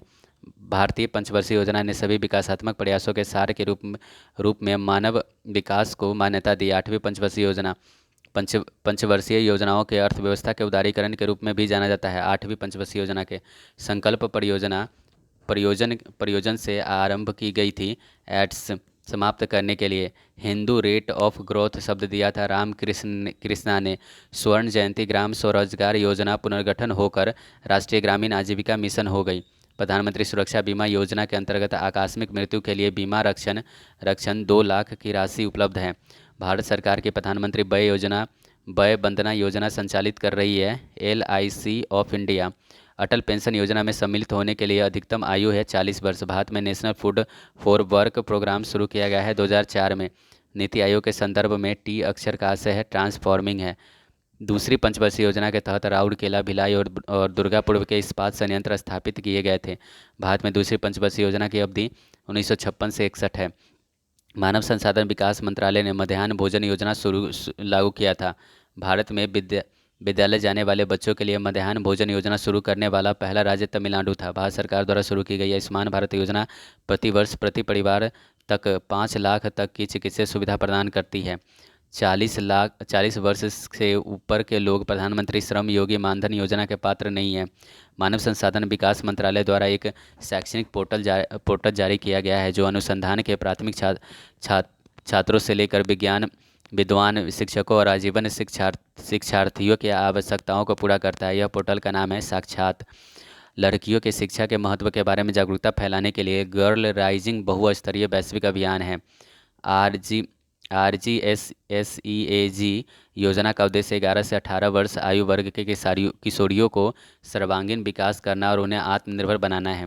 भारत नेट प्रोजेक्ट संबंधित है ग्राम पंचायतों के लिए ब्रॉडबैंड कनेक्टिविटी से।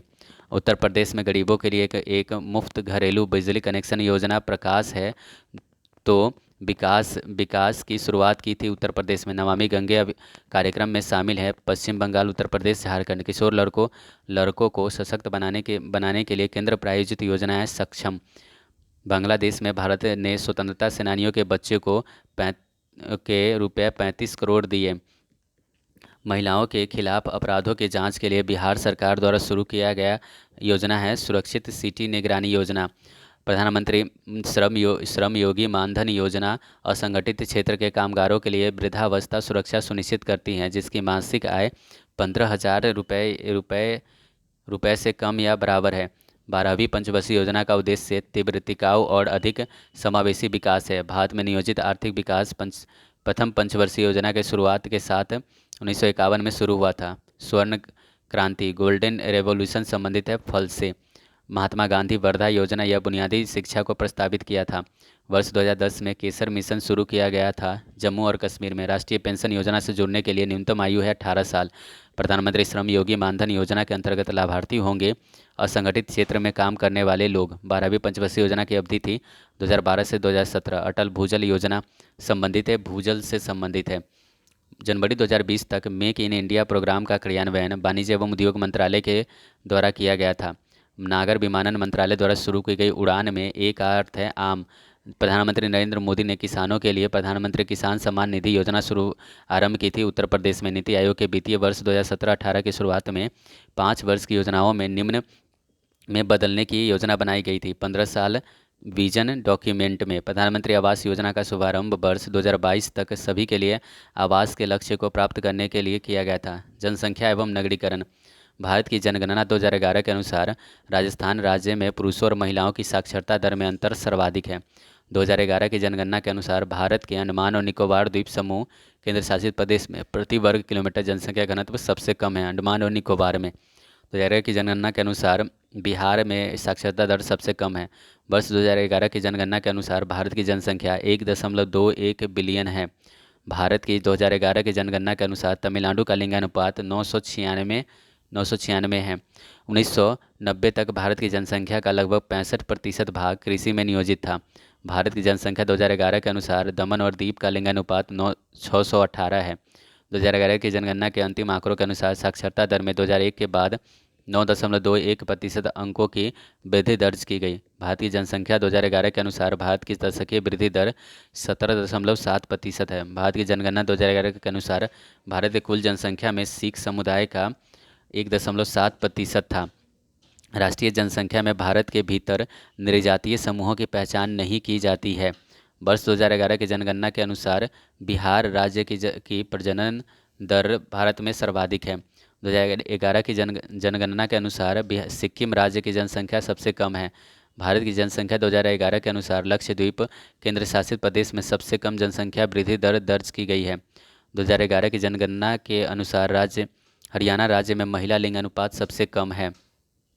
2011 की जनगणना के अनुसार झारखंड राज्य में प्रति किलोमीटर स्क्वायर जनसंख्या घनत्व सबसे अधिक है। वर्ष 2011 की जनगणना के अनुसार 2001 से 11 के बीच ऋणात्मक दशकीय जनसंख्या वृद्धि दर वाला एकमात्र भारतीय राज्य नागालैंड है। मानव भूगोल के संदर्भ में TFR का अर्थ है टोटल फर्टिलिटी रेट।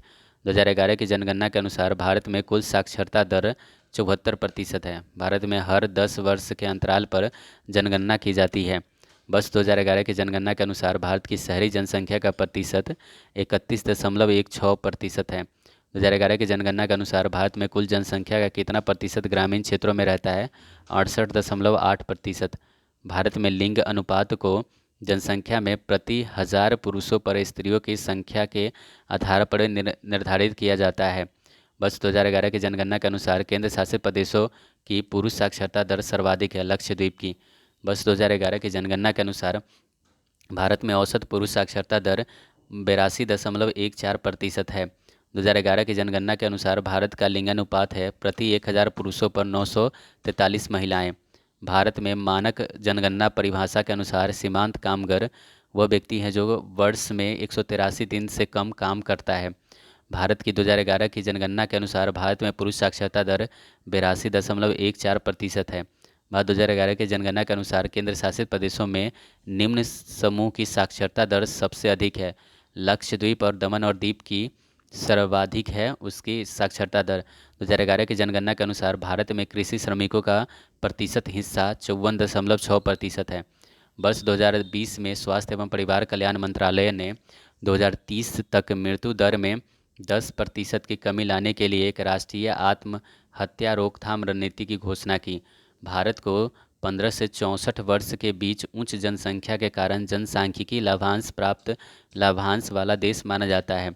2011 की जनगणना के अनुसार भारत में अशोधित मृत्यु दर 7.1% है। भारत की जनगणना 2011 के अनुसार केरल, लक्षद्वीप, मिजोरम राज्य केंद्र शासित प्रदेश जनसंख्या दर के सही अवरोही क्रम को दर्शाते हैं। 1951 की जनगणना के अनुसार भारत की जनसंख्या घनत्व 117 प्रति वर्ग किलोमीटर था। भारत की जनसंख्या 2011 के अनुसार भारत के बिहार राज्य की साक्षरता दर सबसे कम है। 1951 की जनगणना के अनुसार भारत की जनसंख्या घनत्व 117 व्यक्ति प्रति वर्ग किलोमीटर था। भारत की जनसंख्या 2011 के अनुसार भारत के बिहार राज्य की साक्षरता दर सबसे कम है। जनगणना 2011 के अनुसार भारत के राजस्थान राज्य में महिला साक्षरता दर सबसे कम है। भारत की 2011 की जनसंख्या के अनुसार भारतीय राज्यों में के समूह की जनसंख्या सर्वाधिक थी उत्तर प्रदेश और महाराष्ट्र का। हमारी जनगणना हमारा भविष्य भारत की जनसंख्या का नारा था 2011 का। भारत की जनसंख्या 2011 के अनुसार भारत के राज्यों की जनसंख्या घनत्व सर्वाधिक है। बिहार में 2011 की जनगणना के अनुसार भारत के राज्य का लिंगानुपात सबसे कम था हरियाणा का। भारत की जनगणना 2011 के अनुसार भारतीय जनसंख्या का 68.8% ग्रामीण क्षेत्रों में रहते हैं। भारत की जनगणना 2011 के अनुसार शीर्ष 3 सबसे अधिक आबादी वाले राज्य उत्तर प्रदेश, महाराष्ट्र और बिहार हैं। 2011 की जनगणना के अनुसार आंध्र प्रदेश राज्य की साक्षरता दर 67.02% है। 2011 की जनगणना के अनुसार 2001 से 2011 के मध्य मेघालय राज्य की सर्वाधिक दशकीय वृद्धि है। 2011 की जनगणना के अनुसार भारत के राज्य में लिंगानुपात सबसे अधिक है केरल में। 2011 की जनगणना के अनुसार भारत में लिंगानुपात प्रति 1000 पुरुषों पर 943 महिलाएं हैं। 2011 की जनगणना के अनुसार केरल राज्य की साक्षरता दर सर्वाधिक है। 2011 की जनगणना के अनुसार भारत के लक्षद्वीप केंद्र शासित प्रदेशों की जनसंख्या सबसे कम है। असम और अधिकांश प्रायद्वीपीय राज्यों में जनघनत्व मध्यम है। 2011 की जनसंख्या के अनुसार भारत का लिंगानुपात प्रति 1000 पुरुषों पर 940 महिलाएं हैं। अविकसित और तकनीकी रूप से पिछड़े समाज में जनसंख्या वृद्धि कम है क्योंकि मृत्यु दर और जन्म दर दोनों अधिक होती है। प्रतिवर्ष और अपकर्ष कारक जनसंख्या के प्रवास घटक से जुड़े हुए हैं। 2011 की जनगणना के अनुसार भारत के पुदुचेरी राज्य केंद्र शासित प्रदेश का लिंगानुपात सबसे अधिक के क्रम में दूसरे स्थान पर है। 2011 की जनगणना के अनुसार भारत की सबसे अधिक बोली जाने वाली भाषा हिंदी है। 2011 की जनगणना के अनुसार भारत की साक्षरता दर 74.04% है। भारत की 2011 की जनगणना के अनुसार भारत में उत्तर प्रदेश राज्य की जनसंख्या सबसे अधिक है। 2011 के राज्य में 2011 की जनगणना के अनुसार देश के में अनुसूचित जनजाति का प्रतिशत सर्वाधिक मध्य प्रदेश में है। विश्व जनसंख्या दिवस मनाया जाता है 11 जुलाई को। 2011 की जनगणना के अनुसार भारत में सबसे अधिक साक्षरता वाला जिला शेरछिप मिजोरम है। 2011 की जनगणना के अनुसार भारत में सबसे अधिक साक्षरता वाला जिला जो है वो मिजोरम का शेरछिप है। 2011 की जनगणना के अनुसार केरल राज्य का जनसंख्या घनत्व 800 से अधिक था। 2011 की जनसंख्या के अनुसार भारत का सबसे कम जनसंख्या वाला राज्य सिक्किम है। डेमोग्राफी जनसंख्या के आकार, क्षेत्रीय वितरण और इसकी संरचना तथा जन्म, मृत्यु, प्रवास और उम्र बढ़ने के कारण समय के साथ जनसंख्या कैसे बदलती है इसका अध्ययन करता है। भारत की जनसंख्या की कोडिंग परंपरा के अनुसार राज्य कोड दिखाने के लिए अंकों के कोड का उपयोग किया जाता है, 2 अंकों का। भारत में इस अवधि को अधिक जनसंख्या वृद्धि दर कहा जाता है, 1921 से 1951। भारत की 2011 की जनगणना के अनुसार भारत में अनुसूचित जनजाति के कुल आबादी में अनुसूचित जनजाति की आबादी का सबसे अधिक प्रतिशत मध्य प्रदेश में है। जनसंख्या भूगोल मानव भूगोल की एक शाखा है। शिशु मृत्यु दर या किसी विशेष पैदा हुए 1000 जीवित बच्चों के अनुपात में उन शिशुओं की जनसंख्या को इंगित करता है जिसकी मृत्यु मृत्यु 1 साल की आयु से पहले हो जाती है। 2011 की जनगणना के अनुसार भारत की साक्षरता दर 74% है। आवधिक रूप से की गई जनसंख्या की आधिकारिक गणना जनगणना के रूप में की जाती है। भारत के 2011 की जनसंख्या के अनुसार भारत की दशकीय विकास दर लगभग 17.7% है। किसी देश के प्रति शुद्ध खेती योग्य क्षेत्र की कुल जनसंख्या जनसंख्या उसके कायिक घनत्व को प्रदर्शित करता है। जनगणना 2011 के अनुसार भारत के सबसे कम घनी आबादी वाला जिला दिबांग घाटी स्थित अरुणाचल प्रदेश है। भारत की जनगणना 2011 के अनुसार सिक्किम की जनसंख्या लगभग 6.11 लाख है। भारत की जनगणना 2011 के अनुसार अंडमान व निकोबार द्वीप समूह केंद्र शासित प्रदेश का जनसंख्या घनत्व सबसे कम है। जनसंख्या 2011 के अनुसार केरल के बाद मिजोरम राज्य की जनसंख्या दर अधिकतम है। भारत की जनसांख्यिकी इतिहास के संदर्भ में 1921 को ईयर ऑफ ग्रेट डिवाइड कहा जाता है। भारत की 2011 की जनसंख्या के अनुसार सर्वाधिक जनसंख्या दिल्ली और मुंबई के नगरीय युग्मों में दर्ज की गई है। भारत की जनसंख्या 2011 के लिए निम्न आदर्श वाक्य उपयोग किए गए हैं। Our census our future. 2011 की जनगणना के अनुसार भारत की जनसंख्या विश्व की जनसंख्या के प्रतिशत 17.5% है। भारत में लिंग अनुपात की गणना के लिए प्रति 1000 पुरुषों पर स्त्रियों की संख्या है। भारत में जनसंख्या वृद्धि की विशेषता जन्म दर में वृद्धि किंतु मृत्यु दर में कमी है। मार्थुसियस सिद्धांत संबंधित है जनसंख्या से। मार्थुसियम के जनसंख्या सिद्धांत के अनुसार जनसंख्या ज्यामितीय अनुपात में बढ़ती है, खाद्य आपूर्ति गणितीय अनुपात में बढ़ती है। किसी देश की जन्म दर की परिभाषित किया जाता है एक वर्ष में प्रति 1000 में जन्मे संख्या से। 2011 की जनगणना के अनुसार हिंदी ने जनसंख्या के लगभग 0.4363 लोगों द्वारा बोली जाने वाली प्रमुख भाषा के रूप में अपना स्थान बरकरार रखा है। 43% लोग हिंदी बोलते हैं। जनसांख्यिकी संक्रमण सिद्धांत के अनुसार जनसांख्यिकी चक्र में तृतीय चरण निम्न द्वारा चिन्हित होते हैं: कम प्रजनन क्षमता और कम मृत्यु दर। 2011 की जनगणना के अनुसार भारतीय राज्य उत्तर प्रदेश के बाद दूसरा सबसे अधिक जनसंख्या वाला राज्य महाराष्ट्र है। 2011 की जनगणना के अनुसार सर्वाधिक जनसंख्या वाला राज्य उत्तर प्रदेश है। जनगणना 2011 के अनुसार भारत के सबसे कम आबादी वाला शहर कपूरथला है। जनगणना 2011 के अनुसार भारत का सबसे कम आबादी वाला शहर कपूरथला है। क्षेत्रफल की दृष्टि से भारत का सबसे छोटा केंद्र शासित प्रदेश लक्षद्वीप है। 2011 की जनगणना के अनुसार भारत का सबसे अधिक आबादी वाला जिला थाने महाराष्ट्र है। 2011 की जनगणना के अनुसार लक्षद्वीप राज्य केंद्र शासित प्रदेश ने साक्षरता दर के मामले में दूसरा स्थान प्राप्त किया है। भारत में पहली पूर्ण जनगणना की गई थी 1881 में। भारत में साक्षरता दर इस उम्र के बाद मापी जाती है, 7 वर्ष और उससे ऊपर। 2011 की जनगणना के अनुसार भारत में मुस्लिमों की कुल प्रतिशत 14.2 है। रिपोर्ट और सूचकांक। मानव विकास सूचकांक रिपोर्ट 2021-22 के अनुसार भारत के सभी पड़ोसी देशों में कितने देशों की एचआई अत्यंत उच्च मानव विकास श्रेणी में मिली है? तो 0। बहुआयामी गरीबी सूचकांक 2021 के अनुसार भारत के राज्य गरीबी में सबसे नीचे है बिहार। 2016 में इस संगठन ने कृषि विपणन और कृषक हितैषी सुधार सूचकांक का शुभारंभ किया था। नीति आयोग द्वारा स्वस्थ राज्य प्रगतिशील भारत रिपोर्ट प्रकाशित की गई थी। निम्न स्टॉक एक्सचेंज सूचकांक को सेंसेक्स के नाम से जाना जाता है। बॉम्बे स्टॉक एक्सचेंज को संयुक्त राज्य वाणिज्य मंडल के वैश्विक नवाचार नीति केंद्र द्वारा लाए गए अंतर्राष्ट्रीय बौद्धिक संपदा सूचकांक 2019 में भारत का स्थान है 36वें स्थान पर। विश्व बैंक के अनुसार कृषि प्रयोजनों के लिए भारत के अनुमानित भूमि उपयोग प्रतिशत वर्ष 2015 में लगभग था 60%। विश्व बैंक द्वारा किए गए देशों में नवीनतम नवीकरण के अनुसार भारत वर्तमान में श्रेणी निम्न मध्यम आय वाला देश है। विश्व प्रेस स्वतंत्रता सूचकांक 2019 में भारत का स्थान 140वां है। एसडीजी इंडिया सूचकांक विकसित किया था नीति आयोग द्वारा। उद्योग कर्मियों के लिए उपभोक्ता मूल्य सूचकांक संख्या प्रतिपादित करता है श्रम ब्यूरो। लोकवित्त वित्तीय वर्ष है सरकार के लिए वित्तीय रिपोर्टिंग अवधि के दर्शाने वाला वर्ष। सैम की वार्षिक आय 9 लाख है। भारत का 15% टैक्स स्लैब उस पर लागू होता है। सरकार द्वारा लिए गए कुल ऋण का सबसे सही अनुमान है राजकोषीय घाटा। वर्ष 2023-24 के बजट के अनुसार सरकार द्वारा प्रत्येक 1 रुपये की प्राप्ति में कॉरपोरेशन टैक्स होता है 15 पैसे। सरकार की राजस्व प्राप्ति का एक उदाहरण सरकार द्वारा संग्रहित जीएसटी है।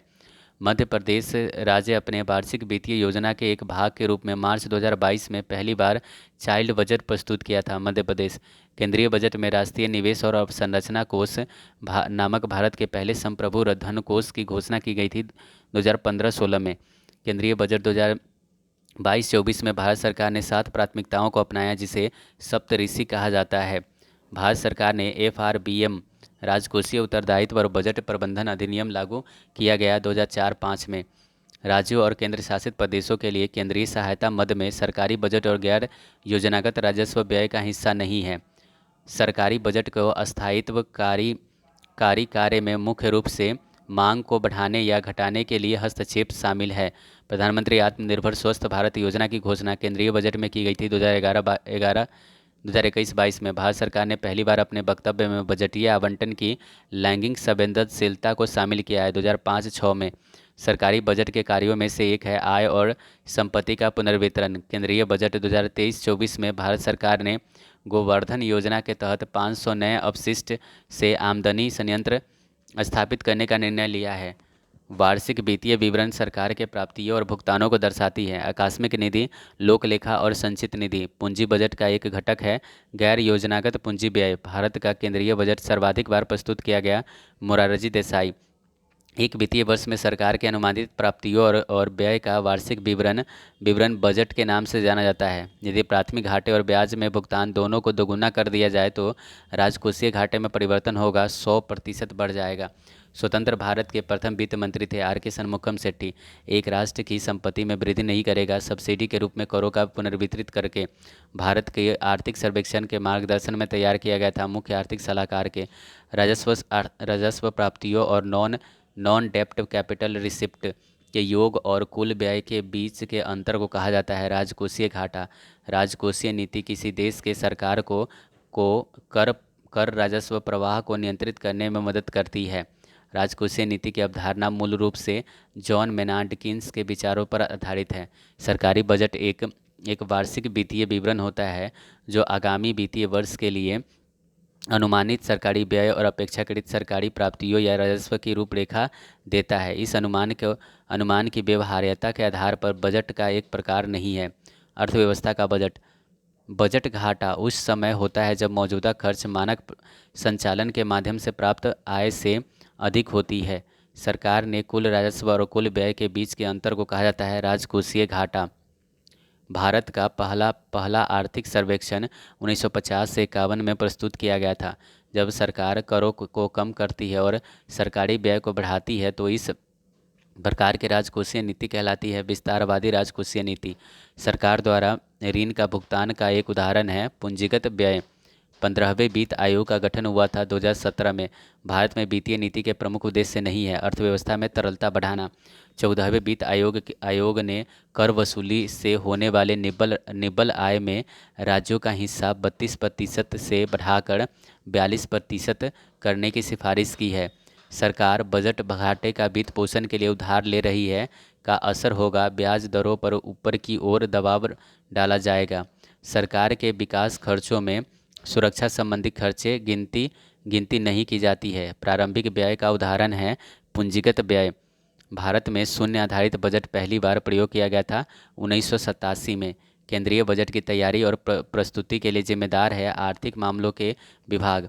केंद्रीय बजट 2019-20 के अनुसार भारतीय अर्थव्यवस्था 2024-25 में 5 ट्रिलियन की अर्थव्यवस्था बनने वाली है। केंद्र सरकार की गैर योजना व्यय का अंग नहीं है विद्युतीकरण का खर्च। सकल राजकोषीय घाटा कुल व्यय माइनस राजस्व प्राप्तियाँ प्लस गैर ऋण से सृजित पूंजीगत प्राप्तियाँ। भारत के बजट में घाटे का सबसे बड़ा हिस्सा है राजकोषीय घाटा का। ऐसी स्थिति जिसमें सरकार का व्यय उसके राजस्व से अधिक हो जाता है कहलाती है वित्त की कमी। पूंजीगत व्यय तथा राजस्व घाटे में पर्याप्त वृद्धि के कारण होता है राजकोषीय घाटा। जिस स्थिति में सरकार का व्यय उसके राजस्व से अधिक हो जाता है उसे बजट घाटा कहते हैं। उत्पादन क्षमता बढ़ाने वाले व्यय निवेश निवेश व्यय के उदाहरण है। सीमांत राजस्व अतिरिक्त यूनिटी की बिक्री पर प्राप्त राजस्व राजस्व को कहते हैं। पूंजीगत व्यय माना जाता है। स्कूल की इमारत का निर्माण पूंजीगत व्यय है। विधि सरकार का हस्तक्षेप, चाहे वह मांग का विस्तार करने के लिए हो अथवा उससे कम करने के लिए, स्थिरीकरण कार्य कहलाता है। ग्रामीण युवाओं को स्वरोजगार हेतु प्रशिक्षण, ट्राइसेम कार्यक्रम 1979 में गरीबी रेखा से नीचे रहने वाले उन परिवारों के ग्रामीण युवाओं के पारंपरिक कौशल को उन्नत करने के उद्देश्य से शुरू किया गया था, जिनकी पारिवारिक आय 3500 प्रति वर्ष से कम थी। एनएसओ द्वारा एकत्रित राष्ट्रीय गरीबी संबंधी डेटा का प्रसारित करता है। नीति आयोग सूक्ष्म लघु और मध्यम उद्योग विकास अधिनियम MSMED पारित हुआ था 2006 में। भारत में दिवाला और शोधन अक्षमता संहिता 2016 के अनुसार कंपनियों के दिवाला समाधान की प्रक्रिया 180 दिनों में पूरी करनी होगी। ऋण का एक देयता का निर्माण करते हैं क्योंकि उन्हें एक निश्चित अवधि में ऋणदाता को वापस करना पड़ता है। मार्च 2021 के अनुसार बिहार राज्य में निर्यात प्रसंस्करण क्षेत्र नहीं है। नोबेल पुरस्कार विजेता विजेता जिसे सूक्ष्म वित्त प्रणाली के जनक के रूप में जाना जाता है, मोहम्मद यूनिस है। एक सबल कारक है जिसमें गरीब महिलाओं के समूहों को ऋण देने की अवधारणा में 98% को बेहद उच्च चुकौती दर को डॉक्टर यूनिस द्वारा शुरू की गई थी। संयुक्त देयता ऋण चुकाने के लिए सामाजिक दबाव डालना, वह योजना जिसका लक्ष्य मुख्य रूप से निजी तथा सार्वजनिक निवेश और गैर और निर्गत योजनाओं दोनों का समन्वय करना है, उसे कहते हैं सांकेतिक योजना। राष्ट्रीय खाद्य सुरक्षा अधिनियम 2013 में वर्णित उत्तरदायित्वों के अनुसार निम्न उत्तरदायित्व राज्य केंद्र शासित प्रदेश सरकार का है। पात्र परिवारों की पहचान, टिकाऊ वस्तुओं के एक विशेषता नहीं है, वे बार बार खरीदी जा सकती है। दो पक्षों के बीच किए गए व्यापार समझौते को कहा जाता है द्विपक्षीय समझौता। PL 480 योजना के तहत भारत इस देश से गेहूं का आयात करता था, USA से। प्रतिस्पर्धा विधेयक 2022 भारत के कॉरपोरेट मंत्रालय से संबंधित है। बीमा अधिनियम 2021 उस प्रावधान को समाप्त कर देता है जिसके तहत केंद्र सरकार को जनरल इंश्योरेंस कंपनी की 4 सहायक कंपनियां अर्थात national insurance, new India insurance, oriental insurance, United India insurance के में कम से कम 51% स्वामित्व की आवश्यकता होती है। एक ऐसा संगठन जो भारत के संपूर्ण सहकारी आंदोलन का प्रतिनिधित्व कर रहा है वो है NCUI। वित्त विधेयक 2023 के अनुसार नई कर व्यवस्था का चुनाव करने वाले निर्धारितों के लिए धारा 87A के तहत छूट के लिए पात्र कुल आय की प्रारंभिक सीमा को 5 लाख से बढ़ाकर 7 लाख कर दिया गया है। भगोड़ा आर्थिक अपराधी अधिनियम 2018 जिसे 21 अप्रैल 2018 को लागू किया गया था को उस क्षेत्र सीमा तक विस्तारित किया जाता है। संपूर्ण भारत में सार्वजनिक वस्तुओं की श्रेणी में नहीं आता है खाद्य वस्तुएं। 1944 में ब्रेटन वुड्स में विश्व मौद्रिक सम्मेलन में भारतीय वित्त मंत्री भारत के प्रतिनिधि थे RK शनमुखम शेट्टी। उपभोक्ता संरक्षण अधिनियम 2019 के प्रावधान में प्रभावी है 20 जुलाई 2020 से। अर्थशास्त्र के संदर्भ में EPF में P का अर्थ है प्रोविडेंट। उपभोक्ता संरक्षण अधिनियम 1986 के अनुसार यदि दावे का मूल्य 20 लाख तक है तो जिला उपभोक्ता विवाद निवारण मंच में शिकायत दर्ज की जा सकती है। भारत सरकार का यह विभाग न्यूनतम समर्थन मूल्यों की घोषणा करता है। कृषि और सहकारिता विभाग या लागत विभाग। न्यूनतम समर्थन मूल्य कृषि लागत और मूल्य आयोग द्वारा अनुशंसित। न्यूनतम समर्थन मूल्य जो है कृषि लागत और मूल्य आयोग द्वारा अनुशंसित है। भारत सरकार का कृषि और सहकारिता विभाग न्यूनतम समर्थन मूल्य की घोषणा करता है, जबकि अनुशंसित कौन है? कृषि लागत और मूल्य आयोग से। सितंबर 2020 में भारतीय सामाजिक न्याय और अधिकारिता मंत्रालय ने किरण हेल्पलाइन की शुरुआत की थी। सोसाइटी पंजीकरण अधिनियम 1860 के अंतर्गत किस वर्ष राष्ट्रीय स्वच्छता गंगा मिशन को सोसाइटी के रूप में पंजीकृत किया गया था? 2011 में। संतुष्ट पोर्टल श्रम एवं रोजगार मंत्रालय से संबंधित है। देशों के विकास की तुलना करने के लिए सबसे महत्वपूर्ण गुणों में माना जाता है आय।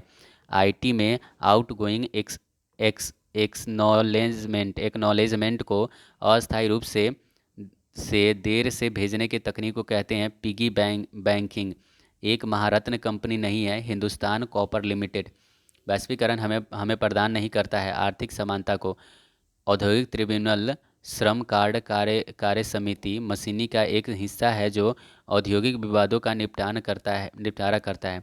अगस्त 2019 में पंजीकृत भौगोलिक संकेत जीआई उपनामों की सूची में कंधमाल हल्दी को शामिल नहीं किया गया है। हुंडई कंपनी ने कोना नामक एक विद्युत उपयोगी वाहन प्रस्तुत किया है। हायर ग्रुप कॉरपोरेशन उपभोक्ता इलेक्ट्रॉनिक्स का चीन आधारित निर्माता है। भारत का पहला ग्लोबल टेलीकॉम सिटी बेंगलुरु में है। इलेक्ट्रॉनिक्स उपकरणों के उत्पादकों में से एक सैमसंग मूल रूप से कंपनी है दक्षिण कोरिया का। कृषि क्षेत्र में धन कार्यशील पूंजी है। भारत सरकार द्वारा स्थापित पैनल ने चीनी उद्योग पर से पूर्ण नियंत्रण हटाने का सुझाव दिया है। रंगराजन समिति ग्रीनफील्ड परियोजना में किसी पूर्व कार्य की विवशता नहीं होती है। विश्व में गेहूं का सबसे बड़ा उत्पादक है चीन। भारतीय खाद्य निगम एफसीआई के माध्यम से भारत सरकार द्वारा किसानों से खरीदे गए खाद्यान्न के भंडार को कहते हैं बफर स्टॉक।